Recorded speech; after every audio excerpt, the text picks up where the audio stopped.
Hello. Hello. Yeah. Welcome to the previously canceled and then uncanceled Nerdrotic Nooner for today. Greetings, everybody. Hey. And the reason I said yes today is Black James Bond. The rumors out there, we're going to talk about it because it just never ends. They never fucking learn, do they? Jesus Christ, they're so stupid. It's probably going to happen. I called it before. I'm like, this is probably going to happen. So we'll talk about that. Superman's James Gunn gets worse every time he opens his pie hole. Because we're going to go over the Rolling Stone article a little bit. Chris has seen a couple of movies. Can't talk much about them. But he can say I'll tell you some stuff. One's good. One's not so good. One's the worst Pixar movie ever. Worst. I mean, the downfall of Pixar. It's everything DEI. I mean, we'll get into it. We have so much to go over, and we got to kind of speed run it today because I am. Go. Yeah, so it's a little bit of a shorter show because I'm hitting the road, going to Cosmic Summit, where Sweet. X-Ray Girl is going to be the MC.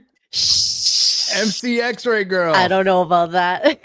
What is your is that a background X-Ray Girl, or are you at a It's real. This fancy is hotel? I'm at Kara's house right now.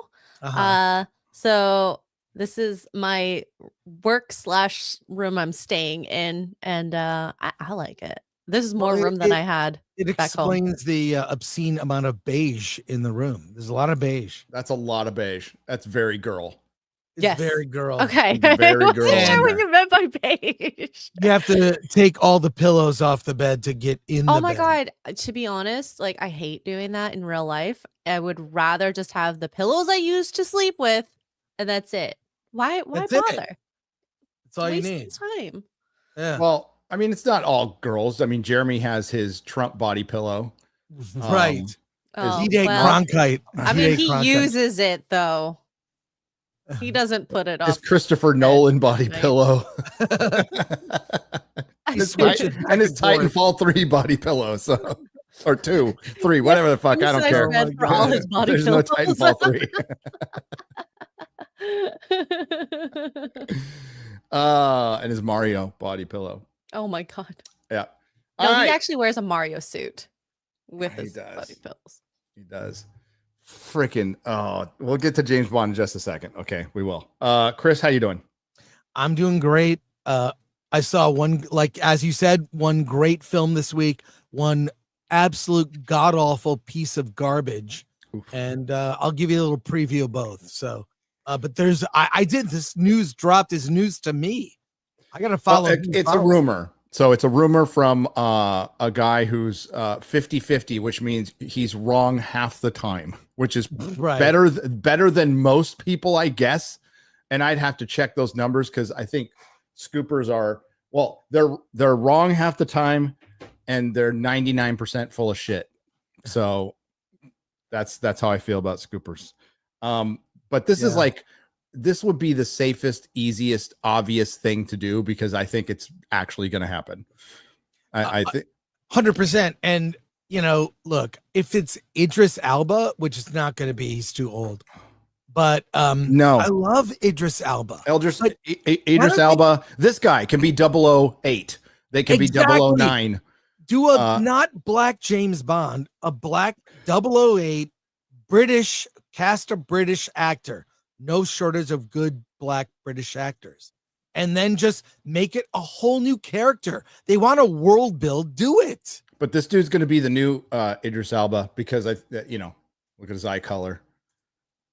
Right. So he's in Lantern. So Aaron, is that the rumor? Perry? Yes. Is Pierre. Aaron Pierre is reportedly being considered for the next James Bond via a pooper scooper. And I absolutely believe this 100%. Amazon has completely taken over the reins. They're going to turn it into a franchise. Everything the broccolis didn't want. And that's what it's gonna, and they're gonna reboot it, and they're gonna reboot it they're gonna like start out with, they're gonna just remake all the fucking movies, and maybe they'll do it as TV series, maybe they'll do it as, but that's what they're gonna start by remaking all the books that have already been adapted. So it won't be new stories. It will be Ian Fleming for a modern audience, which is just going to be the worst shit ever made. They're like zero hope. It's like, he's going to politely seduce Bond girls and ask them, is this okay? With Is so much this consent. okay? Yeah. There'll be Black James Bond, Dr. No, Black James Bond, Thunderball. They won't do Octopussy. Okay. They'll call it Octavagina or Octomisogyny. That's what they'll call it. Octomisogyny.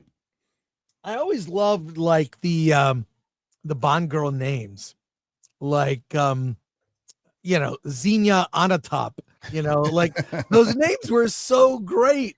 They were. Why don't they just make it like do a period piece? That's the way to handle all of this. Do a period piece, then you can be as sexist as you want, and it's that was the times.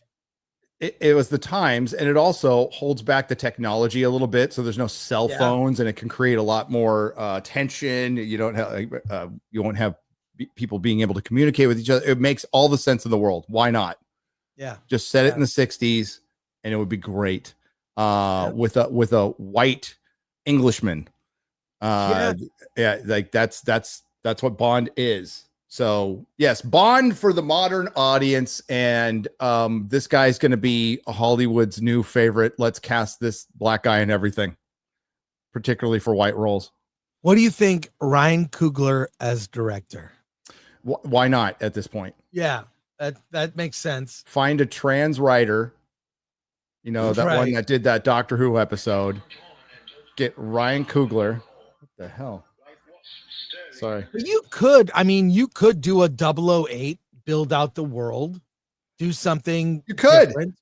You could create something new. Like it's a completely different type of agent that does different type of ops, and they could interact at times, but it would be just that's what we mentioned with when they turned the Doctor into the first female Doctor played by Jodie Whittaker, instead of like making it a time lady, like Romana, or even going with Ronnie. You would just have two different shows. Then you'd make more money by making more shows that wouldn't destroy the canon of the other. No, because this is about taking something away. This has always been about taking something away from the white people, taking away from the privileged and redistributing amongst the community. That's exactly what DEI, identity politics, intersectional feminism is. That at its heart, it's Marxist. So, and at heart, it's elitist, because it's still a bunch of rich, woke white people going, here's some hand-me-downs, little black people who don't know how to use computers or apps or don't know how to vote. We'll hand you stuff. And it's legitimate now because it's from us. Right. It's fuck off. So it's more of this bullshit, and like fucking go ahead at this point. Like James Bond is dead. He walked into a fucking bunch of missiles like the audience wanted to after that horrible fucking movie. All the James Bond movies suck after Casino Royale. They just do. Some suck less than others, but they all fucking suck. And let's call it what it is. And it's been dead for a while, but like you killed James Bond. That's something you don't do on screen ever. You can't ever take that back. That's just like you can't take back killing Luke Skywalker and killing Han Solo. Right. These are heroes that are supposed to live forever in perpetuity. Well, like like killing them is stupid. The worst to me is the Star Wars sequels. There's nothing wrong with what happened to riding off into the sunset. Into the motherfucking sunset. That's it. That's what heroes do. They're legends. They don't die. They just disappear, and the fact that they took each movie, they killed a legacy character, was so weird. It was just, I've spoken the sign of the times. It's the corporations wanting to do that. Well, it's the corporations wanting to separate themselves from the people. There's rights issues, of course, Right. They want to make their own thing, but they also want this to be brand, right? And they don't understand that like Kathleen Kennedy apparently said it's imperative we get away from the Skywalker saga. Then I hate to break this to you. There's a lot of Star Wars fans who probably feel that way too.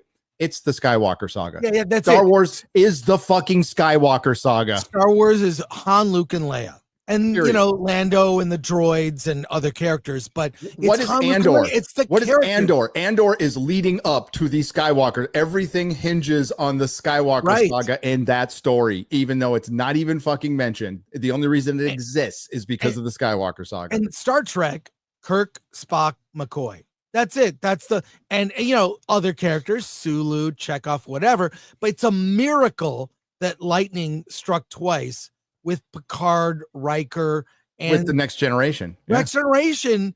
I mean, it was rough going. It wasn't until third season it got really good. That I don't know if you're the one cliffhanger. It's one of the. It got good. It's Early the days rare were example, but you also had people who absolutely respected. Yes. And let's not forget, McCoy was in the first episode. Yeah, it was. That and was Scotty awesome. Came back, and Spock came back. You know, and Kirk came back in the worst way. Fuck, I hate Generations. Yeah, but no, you can put that back up. I want that. I want that up. I want people to. This is gonna happen. The most shocking thing would be if this doesn't happen. So if you want to see a turnaround, if you want to see a real fucking turnaround in Hollywood, this doesn't happen. And I just, listen, it's dumb. And this is going to be as bad as Snape. I know there's some people out there who like the Mission Impossible franchise more than James Bond, but that's, I mean, and you have a right to your very wrong opinion, but the James Bond franchise is one of the oldest, greatest franchises of all time. Yeah. And it switched out Bonds all the time. You know, a lot like Doctor Who, they switched out characters. People hated it at first. People grew to love them. New generations grew to love that. And then they fucked it up. They fucked it up with rights issues.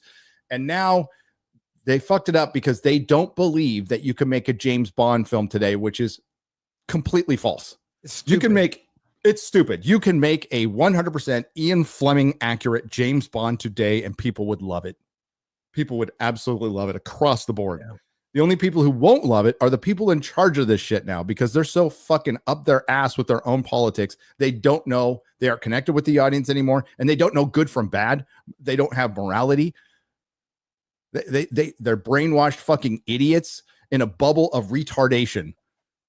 And that's why I believe that will actually happen. We'll get a black James Bond.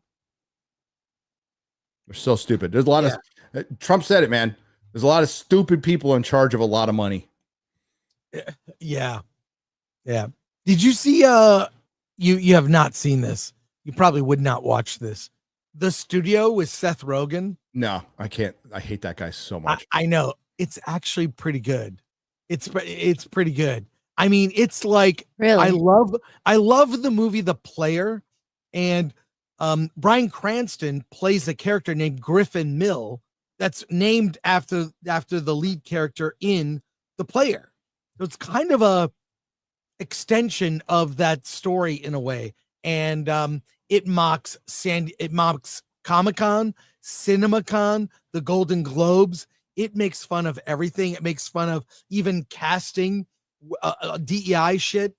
It's pretty good. It's pretty good. Does it make fun of it in the way that The Boys made fun of it? Like with like no, just everyone's an idiot and no one knows anything. It makes fun of DEI, makes fun of franchises. Like Kool-Aid is the big franchise in the first episode. They want to do a Kool-Aid movie. It's an IP. It just, the thing is, and then Martin Scorsese is trying to make a Kool-Aid movie, but it's about it's something completely different. That's kind of funny. And it's actually really clever. It's the writing. If you can get past Seth Rogen, he's a little tough to get past. I don't think he's very talented as far as an actor. He's a good producer. He's gotten a lot of work. Yeah, but the writing is what really makes that show. So I know Chato was like mixed or didn't like it, but I liked it quite a bit. So, but this will happen. This being floated out. This is going to happen. What are the comments? What are the comments? Yeah, what are people saying? I'm looking it up now. What you would expect. Is so well known for having a mustache. Why not him? Because he's black. Yeah. Idris Elba. No, because he's black. He's black. James Bond is white. Thank you. Yeah. People are going to be really chill about this, I'm sure. Why should, hey, if they really went out there and cast a white Black Panther, how chill would y'all fucking be? How chill would y'all fucking be? Shut the fuck up. Yeah, I'm looking at the comments. They're not good. I mean, there is this can't be real. Is Disney behind this? Yeah. Oh my god. Why not him? Oh my god. At this point, why not? LeBron James Bond. Get the I'm the captain now Jamal guy. Bond. You know the guy who was like, I'm the captain now. I don't know that actor's name. I just know he's famous for one line in a movie. And I mean, wasn't he like not an actor? He was like selling mobile phones at a kiosk and they cast him. Then he got nominated for Best Supporting Actor for saying one sentence. Weird. I don't care how serious is he such a good actor? Can he transform into a white person? Is he that good of an actor? I don't care what his fucking pedigree is. I don't really give a shit. You got to look the part too. This is a visual medium. Tired of playing these fucking games. Like, fuck. You're racist if you don't want a black James Bond. Okay. It shouldn't matter. If it doesn't matter, then just make him white. If it doesn't matter so much, then just cast him accurately. If it doesn't fucking matter so much, they're the ones who made the issue of it. They're the ones who tried to vilify anybody who brought it up. And we're so fucking long into this bullshit now. Get fucked. James Bond is white. James Bond is white. You're not racist if you say that. If people say you are, who gives a fuck? Who gives a shit? Who needs James Bond to be black? Will James Bond, what gives them their best chance to succeed, Chris? A black James Bond or a white James Bond? I would say Henry Cavill, just cast yes. him. He's in the comments, Henry Cavill, people posting. It seems pretty obvious. Or Aaron Taylor Johnson. As a business decision, you want to creatively, be authentic and good, but you also want to give yourself the best chance to succeed. Cavill was so good in Mission Impossible. Oh, yeah. I wish they brought his character back. He was great. That whole thing with his, like that fight in the bathroom was just amazing. That was great. But yeah, I mean, are there people positive? I don't see a lot of positive. No. And I saw that with that Superman clip. I saw a bunch of bots in there with when they put up the Lois Lane clip where she comes off pretty annoying in there, but like where's the clip? We're gonna watch that. Right? There's like 4 comments in a row that I saw last night. They were like, the chemistry for them is amazing. The chemistry for them is amazing. The chemistry for them is amazing. I'm like, oh, you're the same person. So I don't see any fucking chemistry there at all. But it's Man from U.N.C.L.E. was freaking great. That's a fun movie. Henry Cavill was in that. That's I don't know if you've seen that recently, Chris. Man from U.N.C.L.E. is the shit. And Cavill proved he can play Bond. So yeah, the comments are not happy about this. Oh hell no. So we'll see. Now, a lot of times, this can be the publicist of the actor floating this out there. It could be just a scooper literally making shit up because they don't have any rumors this week, which happens 100% of the time. Oh, yeah. And this could be the studio floating it out there running it up the flagpole to see who salutes. All these things happen. So any of these could be true. Any of these could be true. But if you want to like put this guy as Chris, as 008 or 009, fine. Yeah. But that's not what you lead with. You lead with James Bond. You make it Henry Cavill. Yeah, it's an on the nose choice that every fucking fan would love, and that would give you the best chance to succeed. End of story. Yeah. End of story. You can take that down now. So yeah, I don't know if you can find that clip. DC put it up. X-Ray Girl. Wait, here's the thing that kind of explains Hollywood's thinking. It's I know this is not really related, but it's like a laundromat. It kind of explains what Hollywood thinks. I don't know. This is kind of dumb. I can play it if you want. What? While you're looking. I'm Tom Michaels, and I want to invite you to my new laundromat, Whites Only Laundry. We specialize in washing your white laundry, so your linens, socks, and undershirts will look fresher than ever. By focusing just on white laundry, our prices are 25% lower than the other guys. Plus, get an extra 10% discount by singing our slogan at the register. Oh my God. Hope to see you soon. Now, wait, there's more. Hi, it's Tom again from the laundromat that's been in the news, and I really want to apologize. I definitely should have realized that the name Whites Only Laundry sounds racist, is racist, and that was not my intention at all. But we've changed the name and fixed the problem. Whites Only Laundry is now No Colors Laundry. Oh no! Without any of the racial connotations of whites only. Plus, to make up for our terrible mistake, come on in before Friday and you'll get yourself a free T-Shirt. Just don't wash it here because it has all these colors on it. Oh my God! Hi, it's Tom again. I'm so sorry. I feel terrible. Obviously, changing the name only made things worse. Neither one of those are appropriate names for a laundromat or any business or anything. But I'm going to make things right. Let's go. First, Oh, for God. the African American community, I've installed a special side entrance so that you'll know you're definitely welcome in my laundromat. Also, I've set aside separate but equally powerful washing machines exclusively for your use in the back of the laundromat.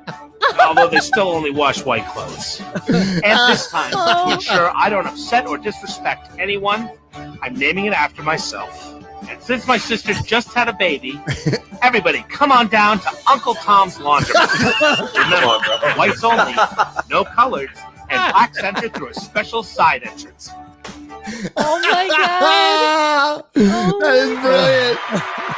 Where'd you It find kind of that? relates. It relates Holy to crap. our conversation. It totally does. Yeah, that's how Hollywood. They can't. There's an episode about that. They're casting the Kool-Aid movie, and they cast Ice Cube, but then it's like, is that racist? And the executives have no clue, and it just shows you like Hollywood just doesn't know this shit, and their knee-jerk reaction is to, the knee-jerk reaction is just to do something that's stupid instead of be close to the source material, which is the best. You can always say source material says this, we will do that, and Yes. that's what you do. So I couldn't see the comments last night. There was more like botted comments under it. I can't see them now. Now it's just filled with like, she sounds annoying as hell. Listen, Lois Lane is a strong character. Okay. She's a go get 'em fucking reporter. Always like the reason she got herself in so much peril, like hanging off of a building and like all the Max Fleischer Superman, he's got to save her from some crazy shit, is because she's tough. She goes and does crazy shit. So that's fine. Nobody's against that. That's what Lois Lane has always been. That's comic book accurate Lois Lane. So this clip, this is the one of it. This is 30 seconds of a 10-minute scene.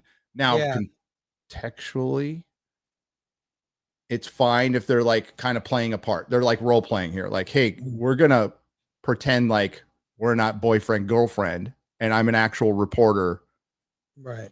interviewing Superman to prepare him for it. Right. But, again, I'll just ask, is this what you lead with? No, we're not doing 10 minutes. No. I actually like you guys. I don't know about the 10 minutes in the movie theater. As Chris said, that's a good time to go to the bathroom. Probably. Yep. I already know when I'm going. If you got to drain the main vein, that's the time to go.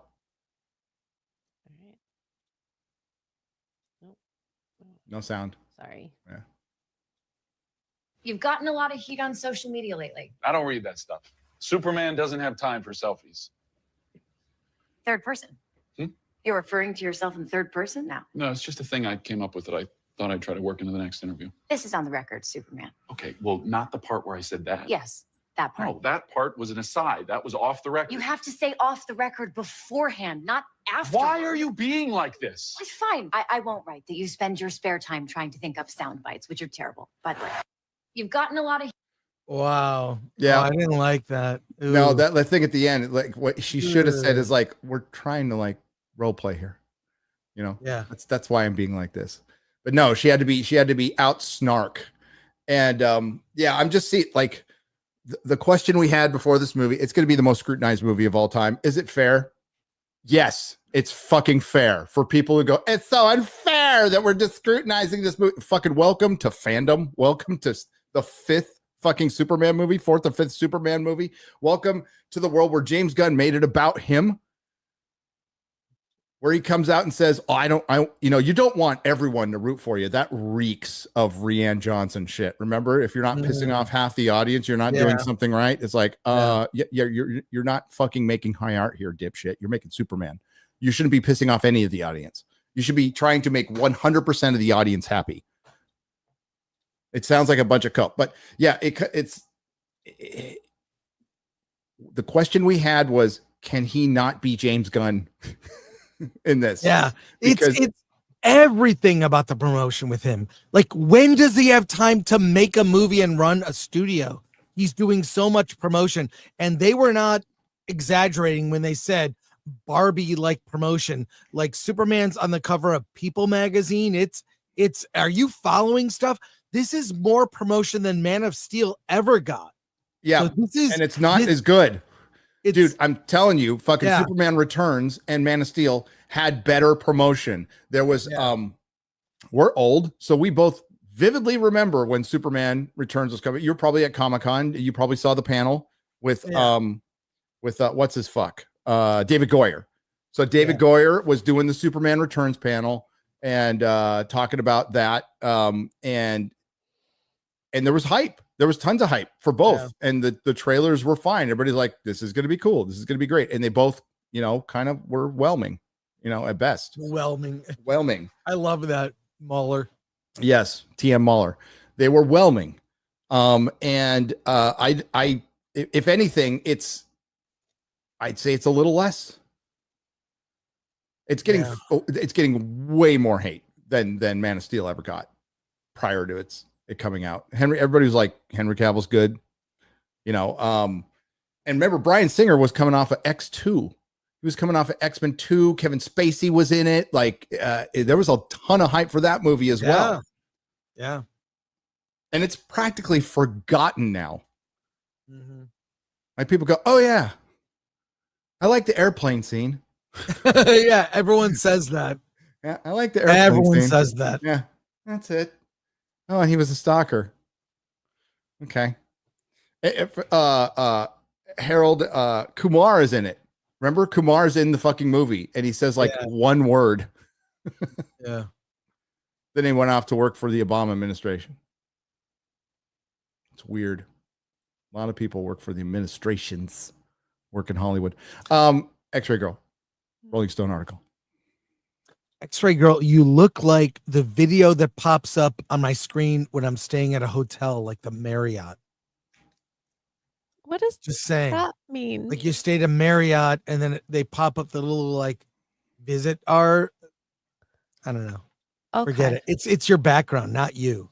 Oh, It's how the background. uniform it looks. It's like a really Corporatized nice home. corporate hotel room with fanciful pillows. Anyways, even this, like, oh God, it makes me, because I really like James Gunn, and I feel like no one is telling him you might be coming off kind of like a jerk by doing this. So much promotion. I mean, I got to show a clip from his Instagram that will relate to this, but we should go through this story. We should, as quick as possible. Yeah. But yeah, it comes off like he just comes off as a pretentious egomaniac. That's which he is, by the way. And let's not forget, we're not making high art here. We're making a Superman movie. Okay. You're not some auteur. You're making a fucking Superman movie. Which is something which is a code that Hollywood has yet to crack since James Donner. You know what? I hate Snyder fans, Gunn fans, Superman Return fan. If you wonder why people bring up the Donner Superman so much, it's because it's better. It's one of the top 100 greatest movies ever fucking made. It really captures the comic, the time, and it's still timeless. And Dick Donner's film is so vastly superior to anything that's come out. That's why the public, that's why it's in the zeitgeist. That's why people constantly compare it to the Dick Donner film, because Dick Donner did a better job. That's why everybody says Christopher Reeve's Superman, because he is. Now, somebody could take the cape from him at any time, but they haven't yet. And why haven't they? Because it hasn't been as good. Superman director James Gunn, you don't want everyone to root for you.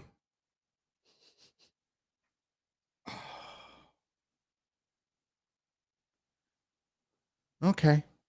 That's a cope. That's a cope, Dick Army. Chat.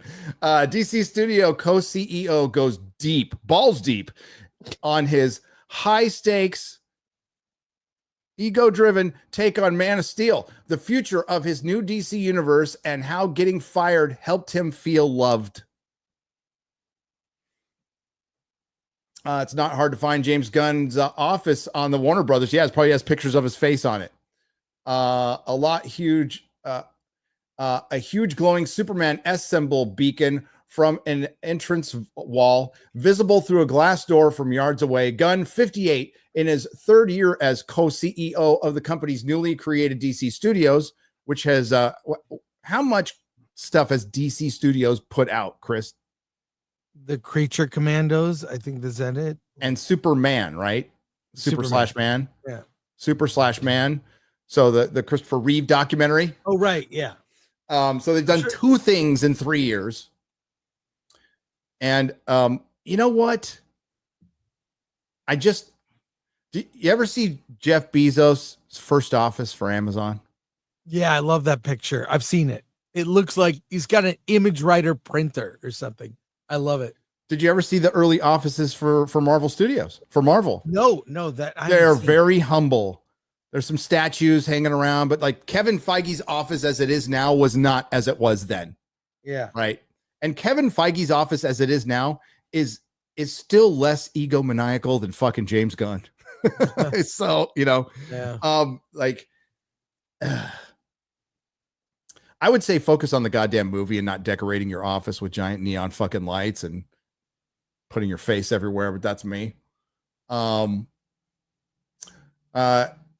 Shared the title and office with Peter Safran, who handles the business side of the operation. Together, they're creating a new superheroes universe around some very old, sorry, my phone was interfering there. Some very old characters, aiming to finally make Superman and Friends and Family and Flying Pet truly competitive with the with currently shaky Marvel Cinematic Universe. Shaky. I think later on is this article where he says it's dead. It got killed. So Gunn is a refugee from that universe after writing and directing his final MCU movie, 2023's Guardians of the Galaxy. Superman, due July 11th, is the first feature film set in the DCU and arguably one of the highest stakes movies ever made. That's not arguable. It is one of the highest stake movies ever made, period. Though Gunn despises that framing, sorry you hate it, it's true. He's an unlikely studio exec, to say the least. He spent his early years trying every conceivable creative outlet, fronting bands, drawing alt-weekly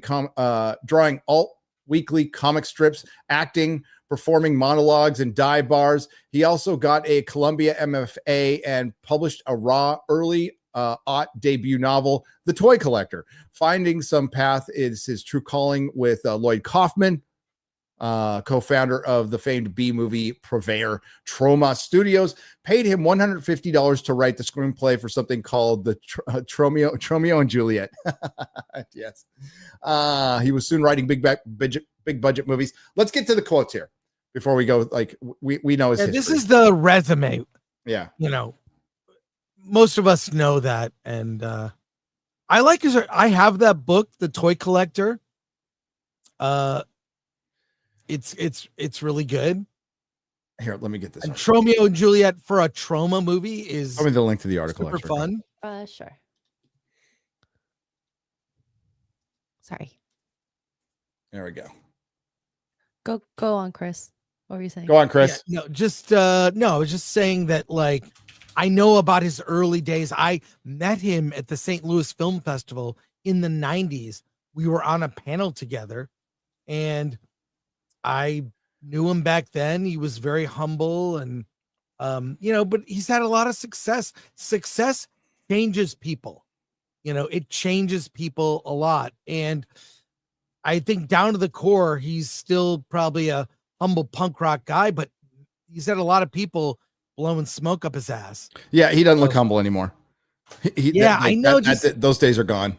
Yeah, I mean, like, the FF movie is not centered on the director, Matt Shackman. Yeah. It's kind of, that has its own set of problems, believe me. So, Fantastic Four. It probably, you know what? It probably traumatized the hell out of him to get canceled the way he was. That was his own fucking fault, by the way. He could sit there and blame everybody else that he want, but he's the one who decided to make the jokes. Like, I believe in free speech. I believe you can joke about whatever the fuck you want. I personally have my own personal line, right, that I won't cross. But if somebody crosses that line, whatever, it's not my job to tell them yes or no. But the world can respond to you. The world can respond to you, and especially when you go out and you start pulling some TDS shit, which what he was doing, which poked the bear and got people to go back and look. Yeah. So you just got to deal with it, and then he didn't back up Gina Carano either. When he basically like piled on her after he was fucking canceled. So he just fucking sucked the corporate deek and fucking came back. And a corporate man, but now he's in charge, so he's feeling a little more emboldened. That's what it comes off as. I don't know if this is a fucking act, if this is a play. I have no fucking idea, but it comes off cringe, absolutely cringe. So, but he says some like really odd shit in this. So we'll start out with just the obvious one, which is over at Marvel. They have been pretty open about the fact that they realized what's gone wrong in the past few years. They put out too much stuff. And longtime Marvel executive producer Luis D'Esposito said that privately to me, I don't even know if it's really their fault. Yes, it is. Okay. So that's one word. That's the co-part. They were under a corporate mandate. Yeah. That wasn't fair. It wasn't right. And it killed them. So that's saying Marvel's dead. Yeah, he's very passive aggressive in these comments about Marvel.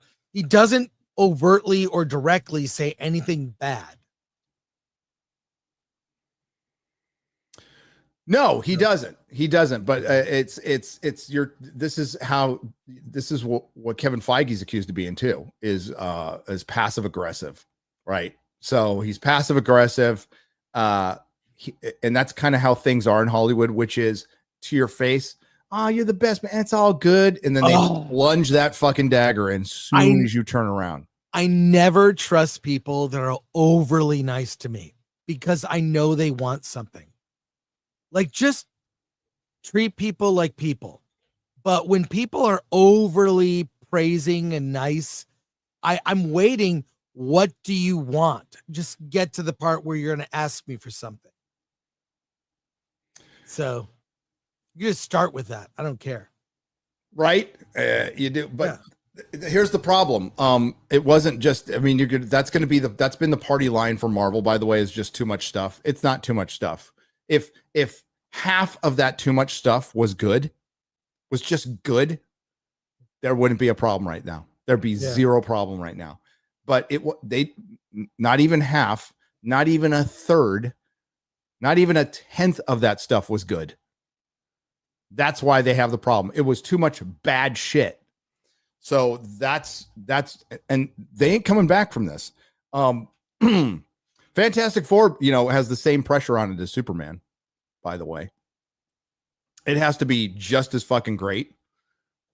And it just doesn't look like it. I know there's a bunch of footage going around. That's for a pizza ad, right?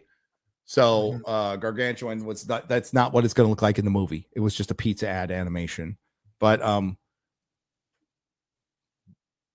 people believed it. And why wouldn't you? Yeah. Why wouldn't you? All right. Hang on. I got to find the next quote here.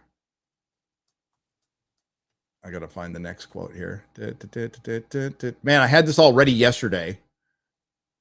And I don't have it ready now.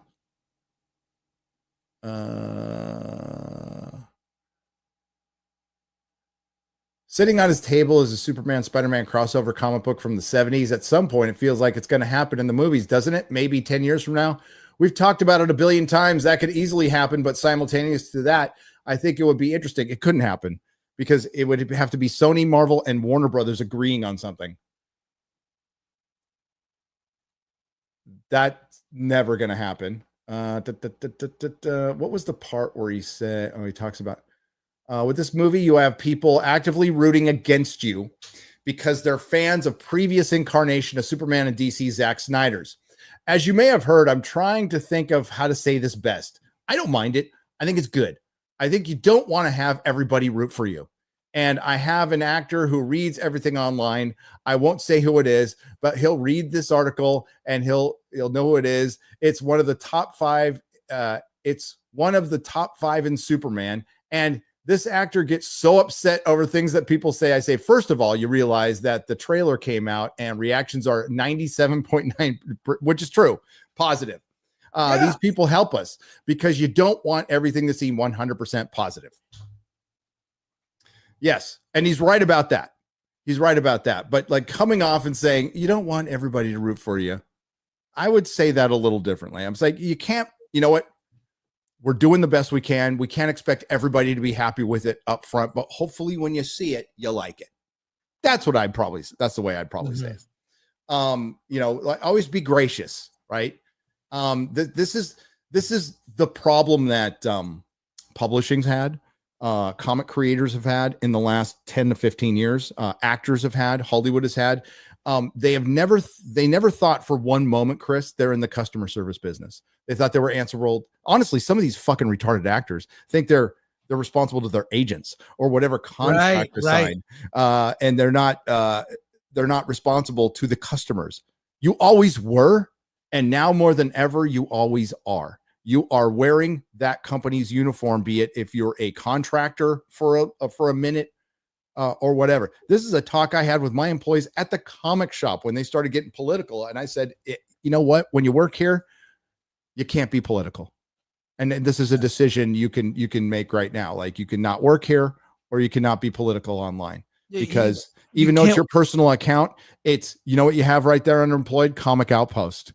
Yeah. You can't wear a BLM pin or a MAGA hat. You just can't.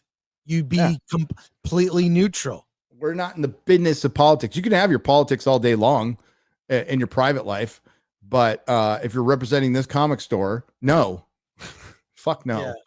Yeah. Especially here in fucking San Francisco. But and we always said there's a fucking sign in my store. It's a political free zone, right? That was the whole point of it. Like this is the point where we take a break from that shit, right? So you're wearing that company's uniform. And it's up to the company if they want to let their people talk or not. I don't really give a shit what an individual company does. But, the whole meme, sir, this is a Wendy's, sir, this is a Superman film. So, and thankfully, at least within this movie, although it's completely scrutinized, we're talking about like creative choices, like kind of bad ones. And James Gunn, and we're not talking about a female Silver Surfer or fucking Pedro Pascal. I guess we could take that away from it. But there's another part. You could take it down. I'll kind of paraphrase. He talks about how stupid it is He talks about he wants a vulnerable Superman, and I think I would defend him on that because I do think that a Well, Superman that is relatable. that's not what I'm taking issue with. But Oh, go okay. ahead. But like I love Christopher Reeves. He played two characters, Clark Kent and Superman. Very different, same person. But Clark Kent was so likable. With the way Christopher Reeve played him. So if that's what he's going for, I get it. But even that 30-second clip, I'm kind of, if that goes on for 10 minutes, it's not the romantic scene with Margot Kidder having dinner with Superman, you know, like, and that poem, which is super cheesy. It's the most like that was the first time I experienced full body cringe in a movie theater when I was a kid. I'm like, make this stop, please make this stop. someone please remake that scene with Margot Kidder in that poem, but have it be James Gunn with James Gunn. So James Gunn. Well, that's a great idea. Yeah. Legion of Memers. Can you read my mind? Do you know what it is that you do to me? James Gunn. Yeah, James Gunn with James Gunn. Oh, that's got to be in your review. That's in your review. Gary, you got to work on that. Well, now you said it public. It can't be in my review because somebody else is going to fucking do it. No, I use their stuff. No, you don't steal it. Some ideas you just keep to yourself. No, I should have DM'd you. Damn it. It's okay. It's okay. No, somebody make it and I'll steal it, but I'll give you credit. There you go. Unlike other people, I give credit where credit is due. There you go. Chris does too. But like, nobody credits Chris with all the rumors he creates because all the rumors that are right come from Chris Gore. Chris is the only scooper who's 100% right. I'm really reluctant to share stuff, but I know. Get a lot of stuff, and I only will say it if it's like, well, I got this confirmed. I got some. When have you been fucking wrong? You haven't been wrong. I haven't been. Yeah, you haven't been wrong because I know who you talk to. You know, I know exactly who you talk to, and they work for that company 100%. So I get things from the source. And by the way, tonight I am binging all episodes of Ironheart. Oh, and I'll DM you. Poor thing. I'll DM you while I'm watching it, Gary. I might send you. I'm already prepping for that. Like, yeah, dude. I don't know if I'm even doing a video before that because we're gonna have my people prepping. And the episodes are between 40 and 50 minutes each. Oh no! They're not like 30 with minutes. Credits. It is Marvel's Acolyte. That's with credits. So all I did was look at the running times. Here, throw this up. X-Ray Girl. This is Robert Downey Jr. being paid to pre-record a message to. It's super authentic. It's so super authentic. This is so fucking bad. So lame. Robert, you have time to quit Doomsday and just walk away. Okay, RDJ, yeah. You have time to walk. Listen, I've heard I can't fault him. I think they gave him $50 million.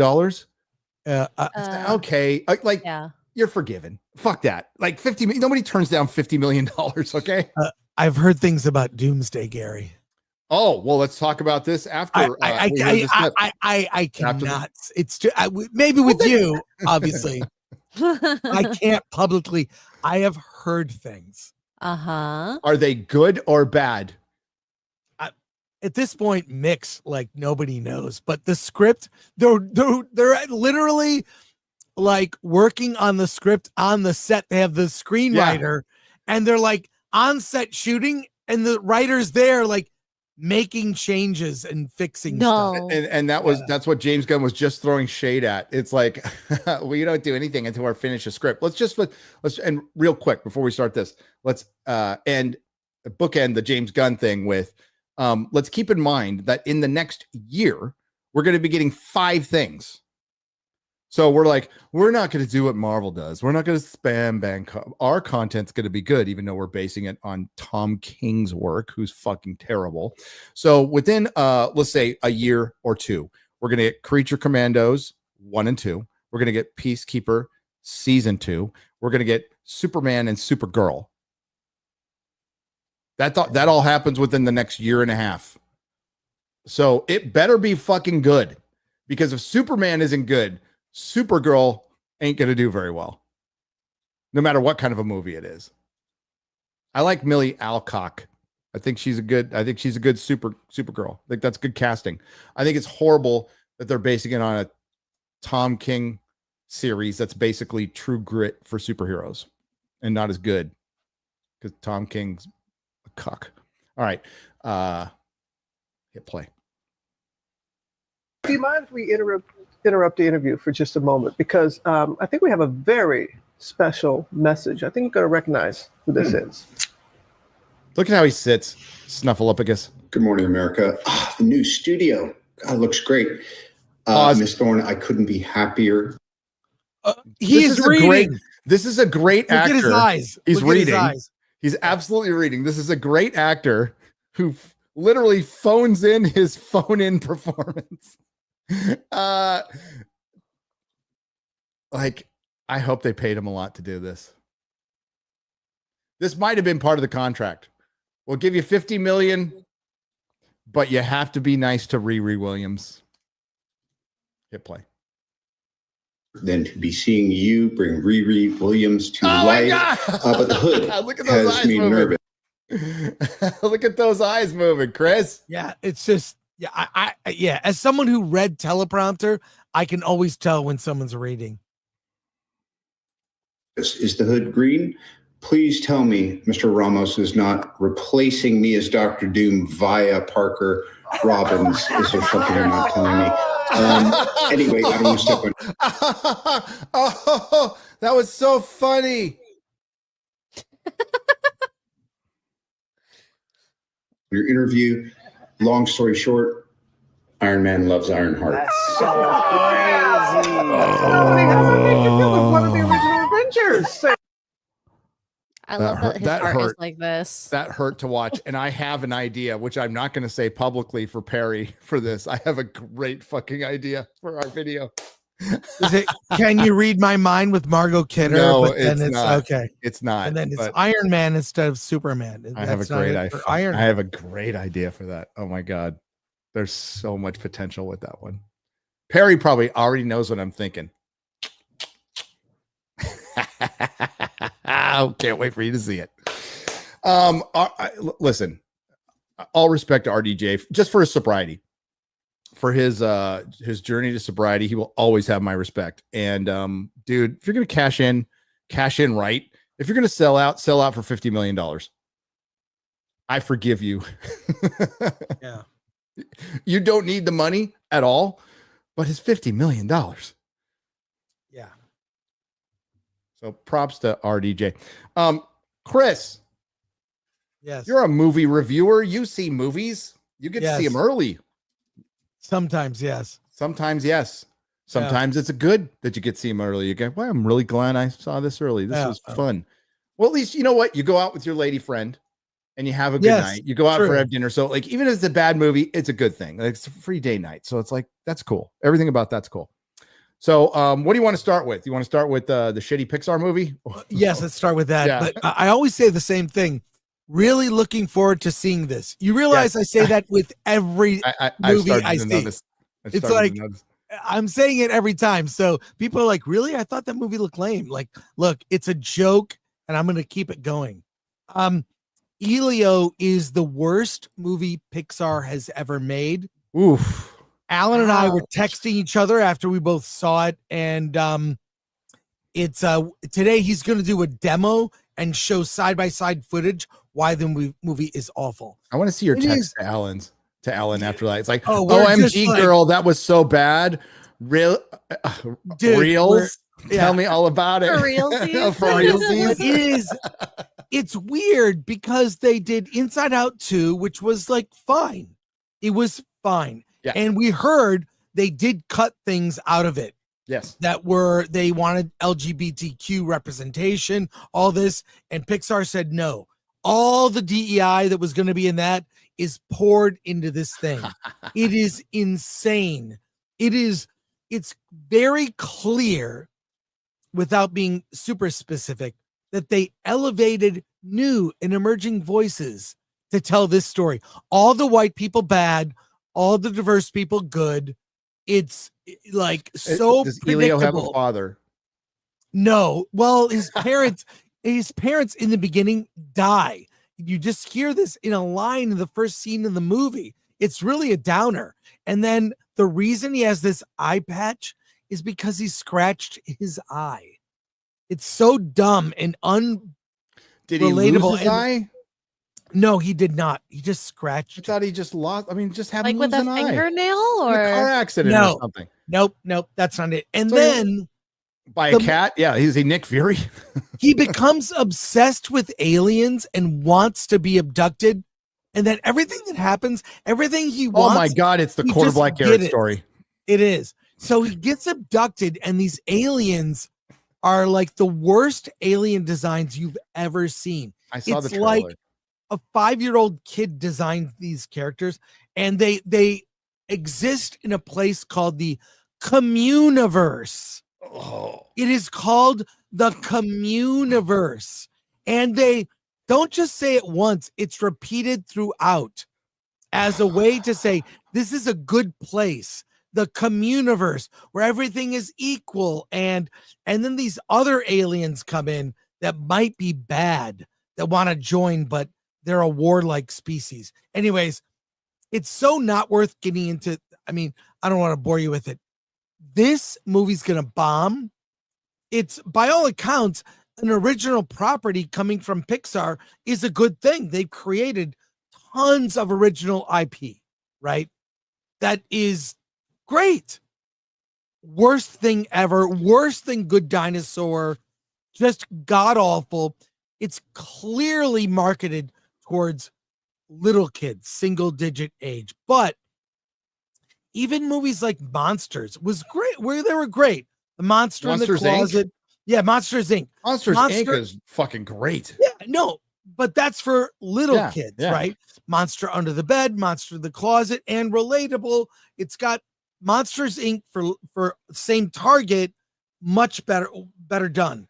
And this movie is just the DEI stuff I don't want to get into. It's so like, it's always white guy bad, black woman is the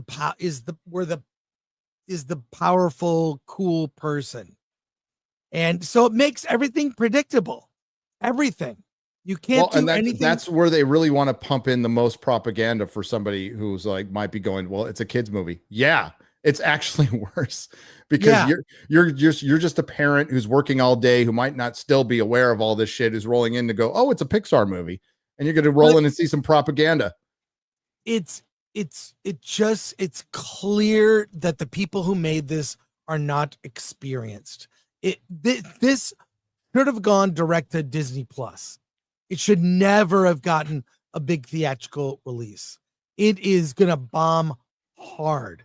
Do you know it what will the drop projections off. I don't, but not a lot of people have been great. talking about it. It's not like they've been promoting the hell out of it either. I think they're just kind of like letting They're it gonna go. quietly put it out. But like this, okay. So Kathleen Kennedy went out and wants Bob Iger to get a fucking Academy Award. Like what are his accomplishments? Well, they are fucking up Star Wars, fucking up Pixar, and fucking up Marvel. Those are his accomplishments now. He drove into the ground profitable IP. Yep. And made Star Wars worth less money. That is not the budget, really. What's the Elio budget? Yeah, the Elio budget, it was crazy. It's Pixar. It's not cheap. You know? All right, but it's $150 million. It's not going to make its money back. Yeah.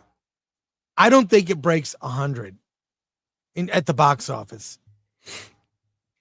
It's that bad. It's like Buzz Lightyear bad. Yeah, nobody's talking about it either. Buzz Lightyear was better.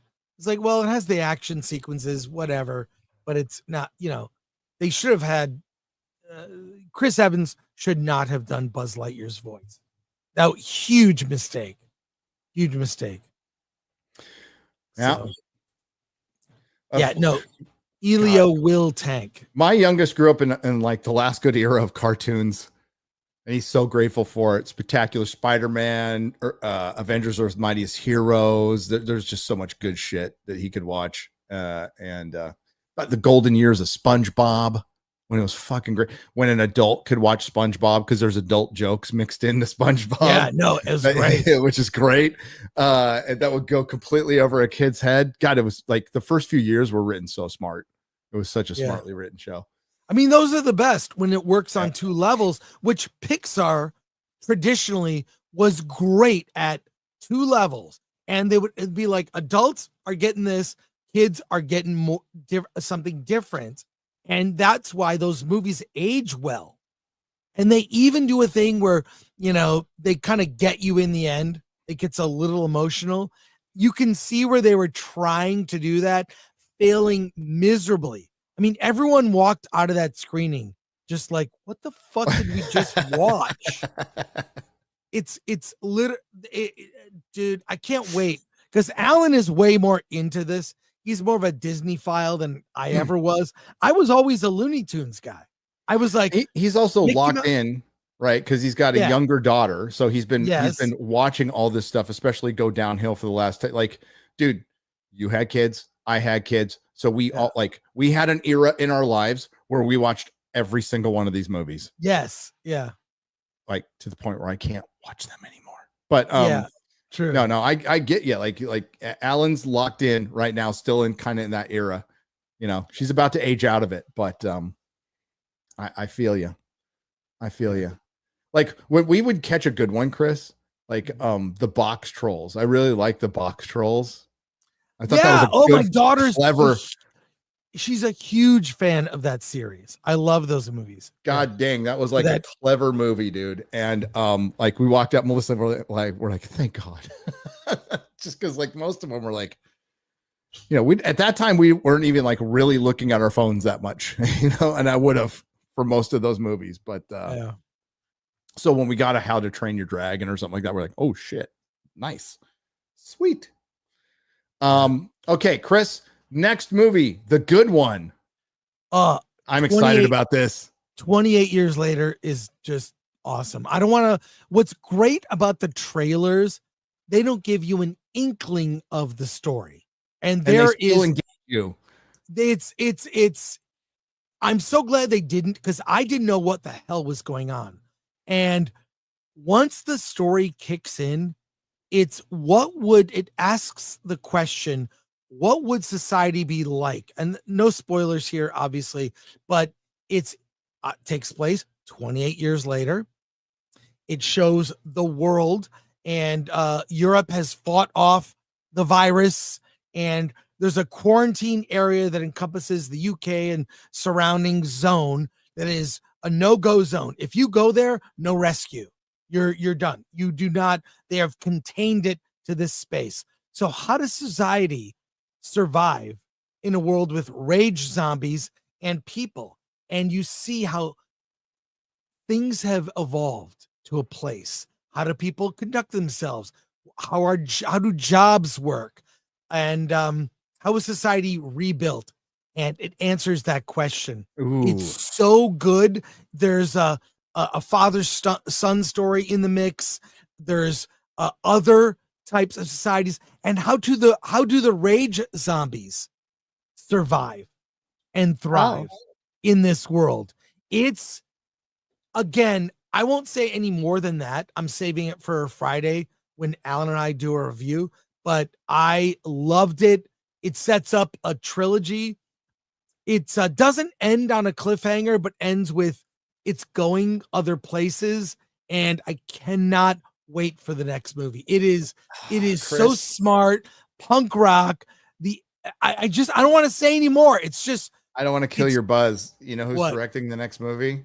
Who? Nia DaCosta. Really? Yeah. Well, if they got a solid script, look, I actually think she got screwed with the Marvels. You know, she shouldn't have been on it. She got screwed by being hired for her identity and not for her talent. She should have never been on it. She should have never been hired. I, oddly enough, heard the commentary track for the Marvels. I think she's a legit director. I think you cannot make a good movie under Disney. You can't. That's why the best talent flees. That's why. Who are they hiring now to make Marvel movies? Not James Gunn. not Jon Favreau. TV directors. TV directors. And in that relationship, TV directors are used to having less power, where the producers have power. I think Nia DaCosta, combined with a solid script, not working for Disney, could do a really good job. So, And like Alex Garland is like overseeing all the projects, Yeah. I think. But like he's hit and miss with me too. So I'm not true. saying like That's everything fine. that guy does is gold because I fucking hated Look, Civil War. Warfare But, is great. But I heard Warfare's everybody I've talked to says Warfare is great. So amazing. But gotta see that in a theater, man. yeah. Tough one. No, Well, you got a big screen at home. To legitimize Warfare, Eli from Unsub, we talked about it a little. I think it was before our interview, and he's like, no. That movie's accurate. Like it's because it's a slice of life mission, right? That's basically how it's presented. So I asked him, I'm like, well, as you know, you're a combat vet, like how did it go? And he's like, it was a rough watch. So Yeah. And they got like a lot of things right. So yeah, I just got to be in the mood to watch it because you're not like, like let's have some casual viewing. Let's watch Warfare. Yeah, well, you got to be in that kind of mood. That's great to hear, Chris. That's fucking awesome. No. So one bad to avoid, and one that if you like, I love zombie movies. I love the Walking Dead comic before I got sick of it, and even the Walking Dead show until they killed Glenn. Then I was out. But I don't like the genre that much when it's. I like it when it's kind of supernatural and goofy. Okay, so like Return of the Living Dead is my favorite zombie movie of all time. I don't want to say anything. It's just the world building here, and there are moments when it's good. I like 28 days? Sorry, 28 days later. Yeah, the first one. That's the one that relaunched the zombie. Yeah, because it was dead. It was fucking dead, and that relaunched it. Then Walking Dead came out. The comic book, and it started. Then it got oversaturated. Yeah, it was really oversaturated. Let's be honest. But yeah, this it's awesome in the sense that I can't think of something that does this well. Where would society be later? Like I like that novel, even though Max Brooks is kind of a far lefty nut job TDS guy. I like World War Z. I like his book. The movie was The movie was crap, but the book was excellent. The book's good. And the book is really great. The audiobook is really good because there's like music and a different person reads each chapter. Really good book. But no, that was part of it was part of the swell of zombie stuff. And new I'm with you. Like I liked it when it's really good. I don't like it as a genre at all. Really, I'll just go when stuff is good. But I won't get everything zombie because I'm a zombie fan. But it's fresh in the sense that we haven't seen this. We haven't seen. Yeah. All right, a different look. Yeah. 3 decades later, what is the world? And people find a way to survive. And we're always seeing like the fall, and it's the same old. Right. I like Marvel Zombies. When Kirkman did Marvel Zombies, that first miniseries was good. I never read it. Oh, you never read Marvel? The first one is good. It goes on way too fucking long. It's good. It's actually good. I don't know. I like it in gets theory. dumb. Like I like the art. Like with all things comic, like they do it too much, and then it gets dumb. Well, there's a Marvel zombie series coming out in October, right? There is. Yeah. Well, we'll see. Is it going to be MCU zombies? Because that's what the MCU is right now. It's a zombie franchise. Yeah, exactly. But Chris, thank you. I can't wait to hear your spoiler review on this. And now I'm actually looking forward to a movie. So pumped to watch it. Really excited. And a group of us. I can't wait to hear what you think. Well, a group of us are going to see it in North Carolina. Mm-hmm. So that'll be fun. Nice. See it with a bunch of people. And man, it'll be like the old days, a group of friends watching a movie that we're looking forward to. Wow. Such a rare thing these days. I feel like it's been a while. It's been a minute. Yeah. It's been a minute. Golem Wolf Draws says, hail all. Been a member for 37 months. Hail to you. Hail to you. Mikey Gussler, biggest James Gunn fan on the planet, by the way. Just want to make sure everybody knows that. And he wants you to know that too. For 20. What's up, Mikey? That new Superman clip that was released on the Kelly Clarkson show was terrible. Everything we've seen from the marketing confirms the leaks for the film. This movie will make 300 to 500 million at the most. Take it to the bank. If you are right, my man, I will take it. I will give you all the credit in the world. I think it does a little better than that, but I don't think my take on that, I think Superman will do well because it's going to get families. This is a family friendly with Crypto the dog. This is a more broad and mainstream Superman, I think. I really believe that. Yes. Aaron Pierre as 00 IQ. I mean, that's pretty much every actor. So, I mean, we don't want to single him out. Eudite, Octobonus Hole. I've been a member for 2 months. Thank you. Shooty Gatwa for Bond. You know, at this point, again, why not? Lean into it. It's you know fun. what? Just have a trans Bond and get it over with. Just fucking do it. Like, have it all. Actually, just make it Zendaya. Yeah. Primate King's son. Yeah. Bond is not black. The Ghostbusters are men, and Star Wars is Skywalky. That is all. You're right. A movie where Bond dies disqualifies it as a Bond film. Yes, the Daniel Craig era, a Casino Royale is the only one. And I kind of see that as like a special, a Bond special. But yeah. You will be getting, it should be this month. And a totally unrelated from James Bond subject, you should be getting an announcement that might be a little bit related to James Bond later this month. Ominous. Yeah.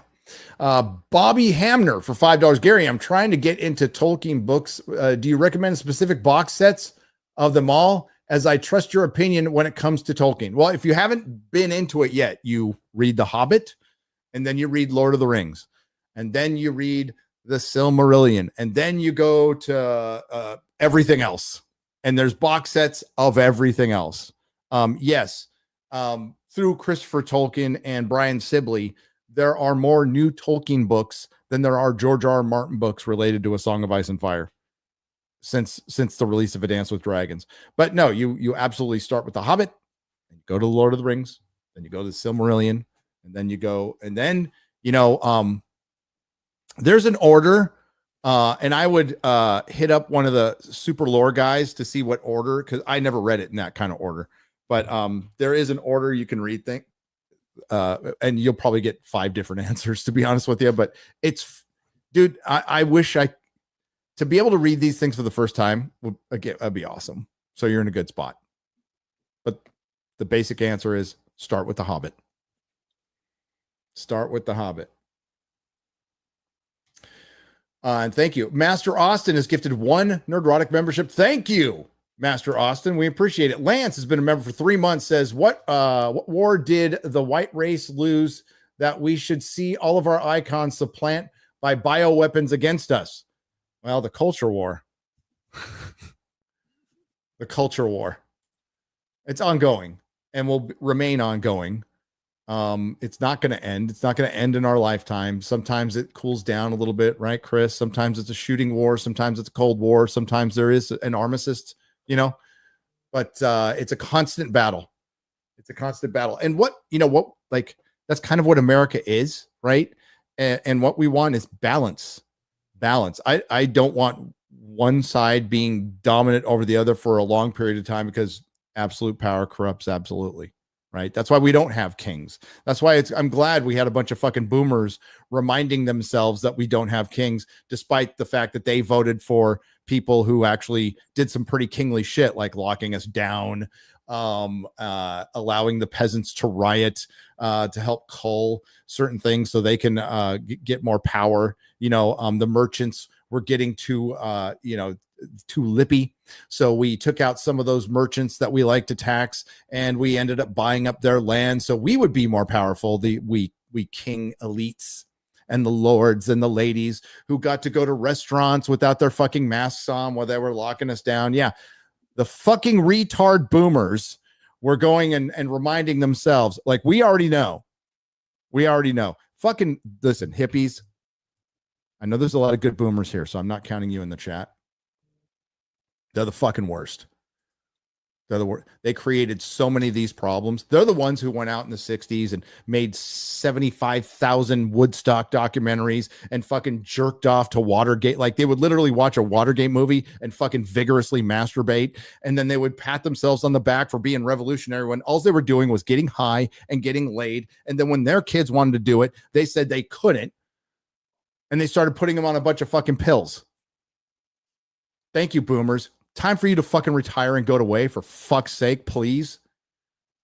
So sick of you. No more Woodstock documentaries. Yeah, that generation likes to talk a lot about how great they are. They but really it's do. I kind of, when I see the footage of these protest things, it's like, oh, you still watch CNN and MSNBC. Yeah. Yeah. Like, they're just caught up. They're propagandized. They're like, it's sad. It's sad. Dude, how many? They kind of shut it down in LA. The DA, they arrested people. People are going to jail for crimes they committed during the protests. And so that's people, it's shut down. So I feel bad for D.J. Cronkite, because he was like a daily thing covering the LA riots. And it was this few block area where all the assholes congregated. Yes. And guess what protest had a death? It wasn't the fucking LA riots. The LA riots did not have a death. The No Kings protest did. Yeah. Because one of the fucking retards shot another retard. Right. They shot one of their own. Yeah. I'm sharing something there from one of the Legion of Memers. Something real quick. Oh my God. Yes. Chris, they made a Kool-Aid movie. It's called The Jim Jones Story. Well, that's the movie that Martin Scorsese's trying to make. Yeah, that's in his the studio. It's funny. Marty for $4.99. I just learned the child in Fantastic Four is used later as a trans allegory in the comics. Would you be so kind as to kill me? No, I don't want to kill you, but I will. Is that block real? It. Wow. Franklin Richards? No, is that real? I just learned the child in Fantastic Four who's Franklin Richards. Yeah. What other child are we talking about? Oh man, that sucks. Did you see the I got something else to share. Are you talking now, like, are you mixing it up with the Superman movie that's got like Metamorpho's kid? I think it's Metamorpho's kid. What else? What was that, Chris? No, just an influencer just posted the Fantastic Four merch reveal. You want to show this? I'll refresh. Sure. Yeah. Here we go. There we go. The merch reveal. It's all the merch reveal at an event. Here we go.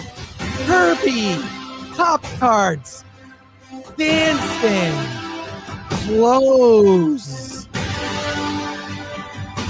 Yeah.